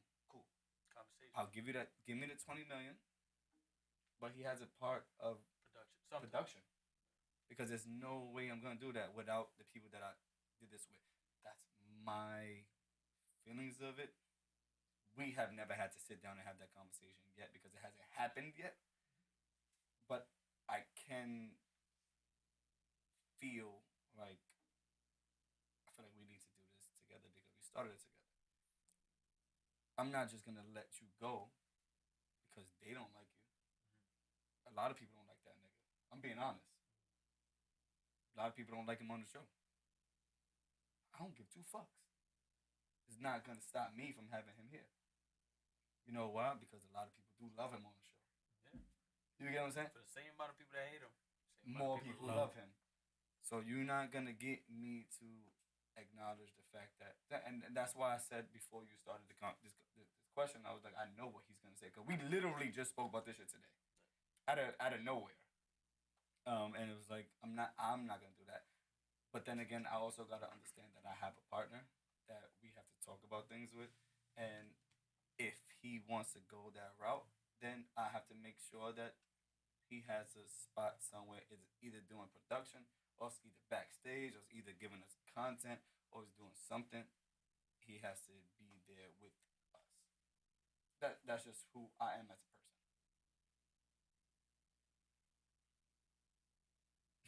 I ain't got nothing to add. I'm. That's a tough conversation. I don't know because I feel like my gut reaction is to secure the bag first, so that way you can help the people who you started with. That's what I was saying. But now you would have to be smart in the type of deal you're signing because getting a bag but signing a 10-year deal, I think you lose on that because that's 10 years where your friends could have been with you and now they're not. But let's say you take the LeBron route and do a 1 year with the 1 year opt out. All right, you can get a bag now. If it works, you keep going. Or if it doesn't work, you got a bag and now you can do something different with your friends. But sometimes you have to let the people get to the money. So that way things can change because not opportunities don't come up a lot. That's what I was saying. Yeah. No, and I agree with it. Times opportunities don't come a lot, right? But at the end of the day, like we grinding together. Like, not gonna just let you go. Imagination is everything. It's the preview to life's coming attractions. Imagination looks like Mike, please, bro. 40 Central is looking like it's still gonna stay together for as long as this is created. It's gonna stay together as long as we feel like it's gonna stay Lit. doesn't it could tomorrow can end if we say it doesn't want to be like that, but it could also be 10 years where we molded somebody to just take control over this shit and we just they just face us and we have all the other opportunities to make them a good thing. Like yeah, but as long as we are here willing to be here on a daily basis, it's not going anywhere. Dope. Just to be transparent with you, I didn't want to come today. And I'm not saying nothing about, but I got a lot of shit going on. And when I got here and I talked to you, that shit changed my whole fucking aspect of shit. You didn't even feel like that when I got here. What? That I didn't want to be here. No. Right? Because that changed. Because this is what I see my future is, where I have to put my bullshit aside and I gotta continue my shit. Where I feel like I'm gonna make it good for my brothers. Yeah, you gotta stay disciplined. I came in, did what I gotta do. I'm here because I want to be. Not because I have to be, I wanna be. And this is where we're at. That's why we're gonna succeed. Because every one of us here made a choice to be here today to continue where we're gonna go. Yeah, there's so much power in the power of consistency, and to do something despite the views being low, quote unquote. There's power in that because I see it as going to the gym and grinding, going anywhere and grinding. You're getting that 1% better every day. We're learning every single day as being consistent, and that's something I preach to my youngins and to my coworkers and to my kids at college. It's like, yo, like, yeah, you don't want to do it today, but let's just do it to build the consistency so that in the future, when it's really tough, you still got the consistency built in you that's like, we gotta go. I had a lot of it's a non-negotiable. I had a lot of tough things going on in this past couple of months, couple of years, and I've been here consistently every day because you know what? I can't let that man down. Correct. Once I let him down, I let myself down. Yeah, accountability is huge. And I think with that as well, during COVID, we could have stopped BU Stay True Camp, right? Because nobody was jacking events, and I didn't want to create an event with mask on. I felt like that was very egotistical of me to get everyone together and be like, yo, let's play basketball and pretend everything's fine, when it really wasn't. So what I did was I capitalized on the opportunity to do virtual. So I did a live virtual camp for kids in Ireland, the US, and we live streamed it on YouTube. And what was so cool about that was an opportunity like that wouldn't have happened if COVID didn't happen. But also, I would have lost a piece of my legacy in terms of BU Stay True. I would have never been able to say BU Stay True has been operating a camp for 8 years consecutively. If I would have stopped. There is something that I think we all feel as humans, like, wow, you've been doing it for X amount of time. You're a disciplined individual. I'm gonna fuck with you.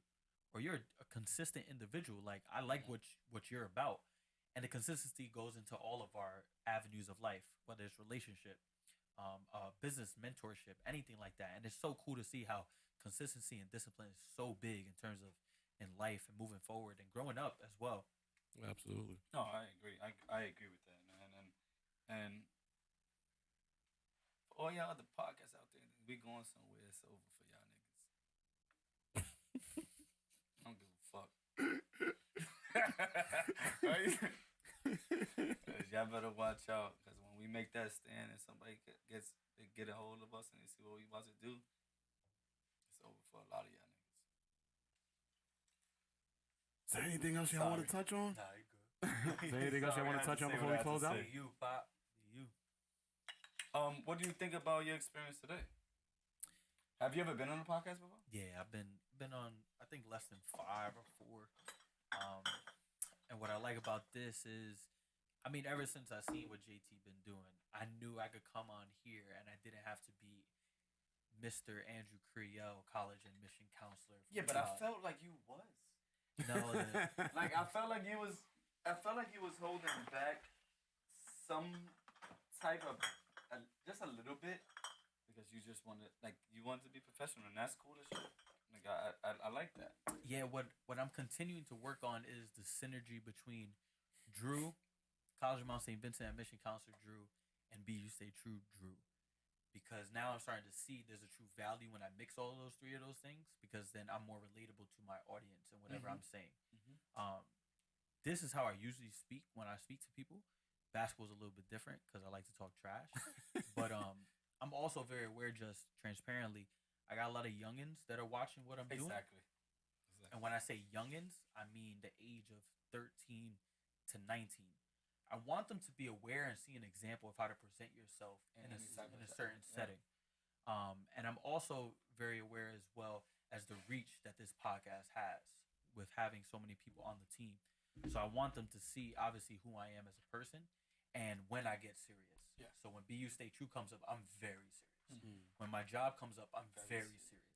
When we could shoot the shit about a couple albums and a couple like relatable items, I could be we could have different. fun, and Yeah, could, yeah, yeah. and that is the real tool that I hope people see is how can you kind of like a chameleon, how can you conform to the room while staying authentic to yourself? Nanotechnology. Certain things came up that may have not been relatable to me. That's when I take a step back And I listen. Yeah. I let you rock. Yeah. And that's why I try to tell my kids and my coworkers now is if you talk and you ain't listening, try to listen.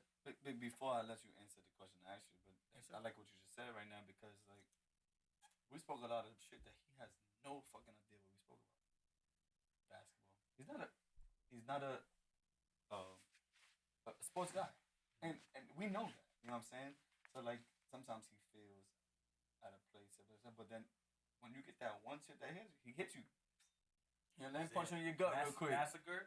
Let him, yeah, exactly. Let him punch you in your gut real quick. Like, yo, you like this shit, whatever, like that. But like, that's why it works so well because I don't need him to speak. And when he has the right time to say it, he gonna say what the fuck he gotta say. Yeah. And ain't nobody gonna stop him. That's why I said I'm not going nowhere without the people that I want to go with. And secondly, can't answer my question. Podcast. What was the difference about this one and any other ones you did? Oh, way more professional setup. Like I've been on podcasts before where it's just recording on the phone. Respect, hustle, do your thing.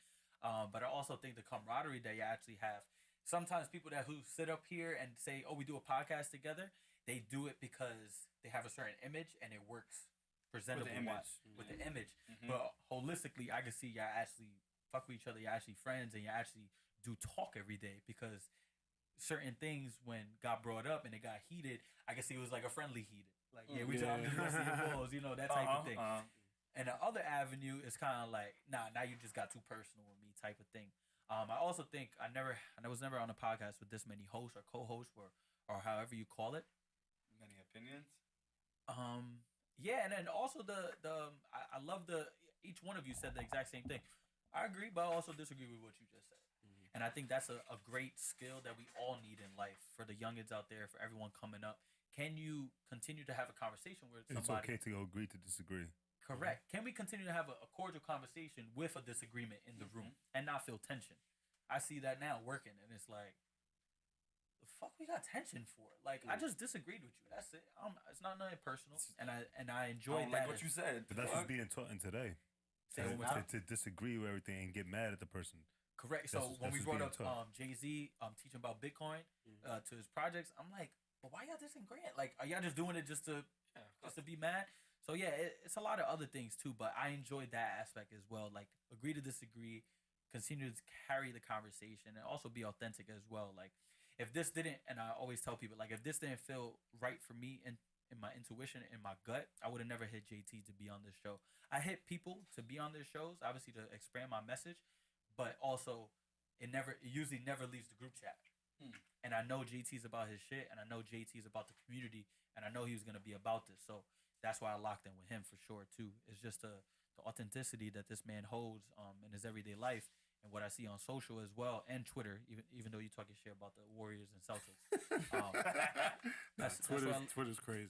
Yeah. I'll be wild. I have another thing to say. Yeah. Appreciate I that, gotta start getting active on Twitter, man. This dude, nuts. Nah, yeah, I be wilding on Twitter, bro. I be afraid on Twitter sometimes. I be saying some shit. I'm like, You be going crazy like that? yeah, I be wilding. Yeah, I need to start getting active on Twitter. man. Early, 7:30 morning. Yeah, I'm Early. up, active. Fuck the Warriors. The Warrior, like just I just got one more thing total to say. topics. Did you feel like we had like everything set up like conversation wise for you? Yeah, I was looking like if you had a script or anything. Nah, that's what we do. Yeah. Nah, yeah, everything. I was gonna commend you. Actually, Everything is off the top of the dome. No, yeah, let me give you your flowers. JT, like the way you just had questions ready or switch topics ready. That's a skill, and I commend you on that. And because I'm a dude who I need my script, like, and that's just me personally. Yeah. So definitely commend you on that. And Appreciate it. to both of you as well, just to add in and tidbit when you could and add value when you could, but also be aware when you couldn't. That was important too, because some people on a podcast try to bring their joint and it's like, it's not needed right now. Like, let the The convo crazy flow. thing is, right? I think that no funny shit. besides a lot of the guests that we knew personally or whatever, that I think that we do so much better when we just go along with the flow. Like we had a conversation last week, and she was like, "Oh, I'm glad you guys had like questions for me," and I'm like, "Oh, real shit, we ain't have shit for you." Like this is just she was like they was like what? Like the same way you thought that he had shit. Like nah, this is just how we can just relate to certain things you're saying, just keep it moving because we all got shit to say and all got like some feelings inside of it and like that should be how we have a conversation. It shouldn't be scripted. I shouldn't have to send you the questions before so that you can have oh yeah I'm gonna say this that and the third or whatever like that. Nah. I want to get my truest reactions from you, your truest reactions Most from me, authentic, from him. If he had something to say, we was gonna bring him up there. Somebody wants to call in, they would have been up there. They could have called us, and this is what we doing, and that's why where am I at? Right there. Two. Forget it. Yo. I was gonna say something. We go. but yeah, we listen. We really do this shit because we really love it and because like this is literally off the top of the dome for us. That's love. Kev, what else you got to say before we get out of here, bro? You're never gonna find a podcast like ours, man. That's a fact. You're never. That's why I see we have a lot of potential. You know, it's a lot of potential here because it's like I tune into a lot of different podcasts and it's like it's just a lot of it you could tell is like scripted. Cookie You know, cutter, yeah, cookie What they cutter. think they. Yeah, like I idolize Joe Rogan's podcast a lot, right? Like this guy, yeah, he's like because the thing is like it sounds raw, but you could tell it's not. You could tell it's not. You could tell like there's places in it that is edited in it. You can tell. Well, even since he got the Spotify deal, like Yeah, exactly. he had to. Yeah, you had to. You know, of course, but you know, it's just like I said, at the end of the day, you know, it's still edited. You know, and he has to script a lot of his things because he has like high profile people that don't want certain things, and I feel like that if you have that image to get on to get on a certain podcast, then I feel like we shouldn't be interviewing you. Honestly, that's my opinion. We shouldn't be interviewing you because the simple fact that like you're gonna kill the whole vibe of this podcast because we just want people to be themselves and show people that you don't have to be that Hollywood person. You know, Yeah. you know, it's just like you don't have to be the Hollywood person. You could be, you could show the people like you could show the people that who you really are and get away from that whole image. You get what I'm saying? Yeah. So, and that's why I like Denzel Washington because Lockdown. he's raw, you know. So it's like he's not Hollywood. He just tells you what it is. But then you get people like Will Smith, you know, and it's Big like change. yeah, you get the people like Will Smith that you know you could tell he's one of the people like yo, and I edit this, edit that, edit this. Denzel, he's probably the one interviewing you. Don't come over You know here what I'm asking for an edit because that shit's still So up. I just feel like you know this. Why you laughing for? I just feel like this podcast is like it's up and coming Yeah. to be you know like for the people if it could be raw because we Real don't have that raw. anymore because we're raw on our stuff and if you hold us accountable for anything we talk about we hold us accountable like And we go I'm, raw.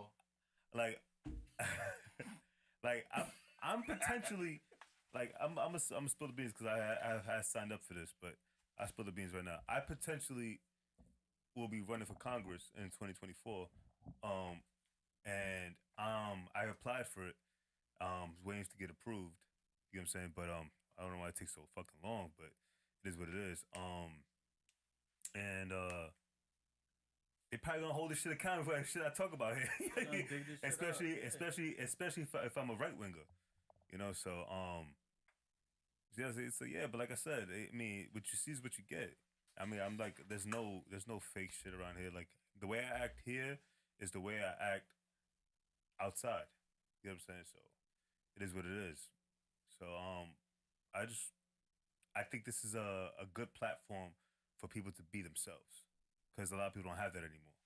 Yeah, it's tough.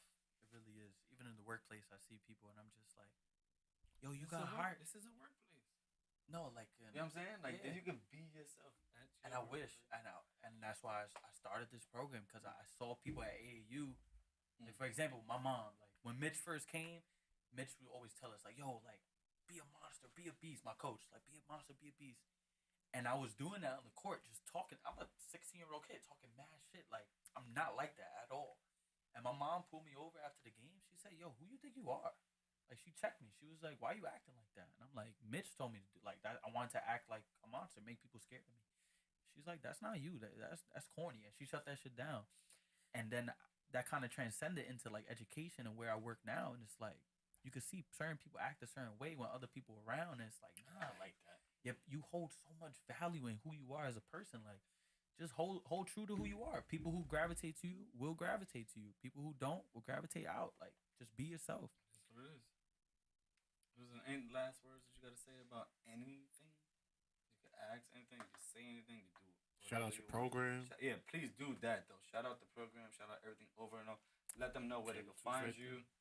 That's your camera right there. Let them know where they can find you. Let them know where they find the program. Let them know what they could do. Donations, whatever the fuck you need, let them know right now so that we can get that shit going. Love. Well, first off, flowers hugely to the 40 Central team, just showing love and being acceptable to me, even asking to wanting to be on this show and to show love to you as well. And I just can't wait to see the growth of this show organically with the people within the Bronx and hopefully within New York City, within New York State, and continue to grow. For anyone who tuned in today, much love to you. And then also anyone who wants to show love to me and to the BU Stay True program here in the Bronx, you can find us on Instagram at BU Stay True __ or on our website, bustaytrueprogram.com. We got our summer camp coming up Saturday, July 23rd and Sunday, July 24th from 12 to 4 for kids ages 6 to 14, boys and girls. Everyone's included in a fun, safe, and inclusive environment. Appreciate everyone watching and much love to all of you. Cheers and blessings on the journey. There you have it. Simple as that. Yeah, word. I loved it. Love. I loved it. You are more than welcome. Well, first and foremost, like I tell a lot of people, you don't have music to buy, so I would buy it on the spot. But we are gonna help you guys whatever we can. If it's promotion, we gotta try to sponsor a kid, or if I gotta bring kids, whatever shit like that. On this panel and people even the people that are not here, we will continue to support you. Love. No matter what. No, we definitely should. The kids need it. And knowing that my partner's background is he loves to do shit for the kids, like I'm gonna support all that shit. So it doesn't matter. I'm gonna hit you tomorrow. We're gonna talk tomorrow. I'm gonna see what all that shit. And then we gonna make it work, man. And like I said, whatever you need from us, don't be afraid to hit one of us up. If he don't answer, he at work, and you need something ASAP, hit me up. I'm okay with it. Like we gonna make this shit work. We gonna make it work. You need people that go. You need volunteers. You need all that shit. Like there's a lot of students that hit him up. Like, yo, can I do something for the kids? Right? You could probably get some volunteers for him. Yeah. That's easy. That's easy. So whatever you need from us, let's make Appreciate this the shit green work. light. Yeah, that's Because we are here to help you from here on out. It doesn't matter if it's tomorrow. It doesn't matter if it's 2 years from now. Like we got you. Love. Yeah, and then even if he wants to start a podcast here, Nice. like Yeah. he has access to the studio now. Fredo next up. So he don't got to start from scratch. No. You got a base here. You can do a couple episodes here, see if you like it, and then we can talk after that. Even if that he doesn't want to do it here, we can show you how to do it from home. Like we'll show you what we did. We got shit that we can advice that we're gonna give you guys, and we're a little bit older than you. And As we climb, we lift. There we go. So let's do it together, and thank you. Love, bro. My hands feel like rubber, man. Fucking Seth Armstrong here, Right, you man. felt that shit, right? Yeah. But at the end of the day, thank you Big guys clay for fighter. watching. What? Remember that game, Clay Fighters? No. I thought you were a gamer. I No. was. Yeah. Clay fighters? Yeah. Nah. I mean, I was also millennial. I'm a millennial too, man. Yeah, but you're an old millennial, like me, nigga. Yeah. You like a Tupac millennial. I'm more like a 50 Cent millennial. You gotta say anything else before we get out of here? If you're watching, please make sure you like and subscribe to the podcast. We appreciate everybody who's been watching. This is episode 140, 40 Central Podcast featuring Drew. He's, like I said, amazing person who's trying to give back to, who's not even trying, who is giving back to the community, who does have a program that's for the kids, who is educating, who is teaching, who is giving love and giving back. So when we have people like that, we have to make sure to support them. We have to make sure to give them the same energy we give when we lining up for those Jordans, the same energy we give when we watching these award shows, the same energy we give to these celebrities who we trying to get there. We got to give the people who are putting in the work in our community that same energy. So let's continue to do that. Let's continue to spread love. Let's continue to bring crime down. Let's continue to make our community safer. Let's continue to do what's best for our kids. Let's go. That's it. We're gonna play. What we playing before we get out of here? We're gonna go with the manual. We're gonna go with the manual. What happened? Overdrive? Nah, we're not doing that. We're not getting kicked off. We got too much of a good conversation for us to get kicked off today, baby. We're gonna go with Intoxicated by the Manual. This is my shit. Shout out to the Manual. Hear it? Let's go. It's like an instruction booklet. The manual. His name? What? An instruction I'm booklet. intoxicated, please get off of me. Baby, it's complicated, don't talk to me. I just been aggravated, don't bother me. Don't bother me, don't bother me. Wait, what am I saying? The liquor really got me tripping. It snuck up on me, caught me slipping. That's probably why I'm acting different. You told me chill, but I don't listen. You heard me too, I just been bitch ass. thinking about a lot of shit. I know I broke all my promises, but it's been hard to think positive. Yeah. What am I gonna do with the shit that I'm feeling inside? Feeling uncomfortable, baby girl, let me go for a ride. Soon, going real fast, spill some Henny on the dash. I'm switching lanes back and forth, ignoring my signals, I really hope that I don't crash. Treat all my problems just like scenery, man, I leave all that shit in the past. I know I acted out obscenely, don't know why I kept pressing the gas. That's my mistake. And I hope that it's never too late. It's been a struggle to carry this weight. Can't formulate words, I don't know what to say. Well, I mean and I do, I just cannot convey. The only thing I can relate. It's complicated, but still talk to me. I never wanna get you off. Girl, I'm intoxicated, please get off of me. Baby, it's complicated, don't talk to me. I just been aggravated, don't bother me. Don't bother me, don't bother me. Wait, what am I saying? The liquor really got me tripping. The New York Knicks. Snuck up on me, call me slipping. Are you a Knicks fan? That's probably why I'm acting different. Told me chill, but I don't listen. Say you want me, but you walk in the door. I don't give a fuck, baby, take all your clothes. I don't give a fuck about none of these hoes. I'm just intoxicated with the flow. I'm just intoxicated with the dope. Baby, no more fuck shit no more. Yeah, now you gon' hit me up and then call me, babe. All your friends are fine and I know they hate me. That pussy good and it drive me crazy. Baby, it's never too late. I'm on the way. You say it's complicated, but look at that smile on your face. I'll never change. Maybe that means that I'm stuck in my ways. Baby, don't hate me, just hate on the game. I'm just a player, man, we're both the same.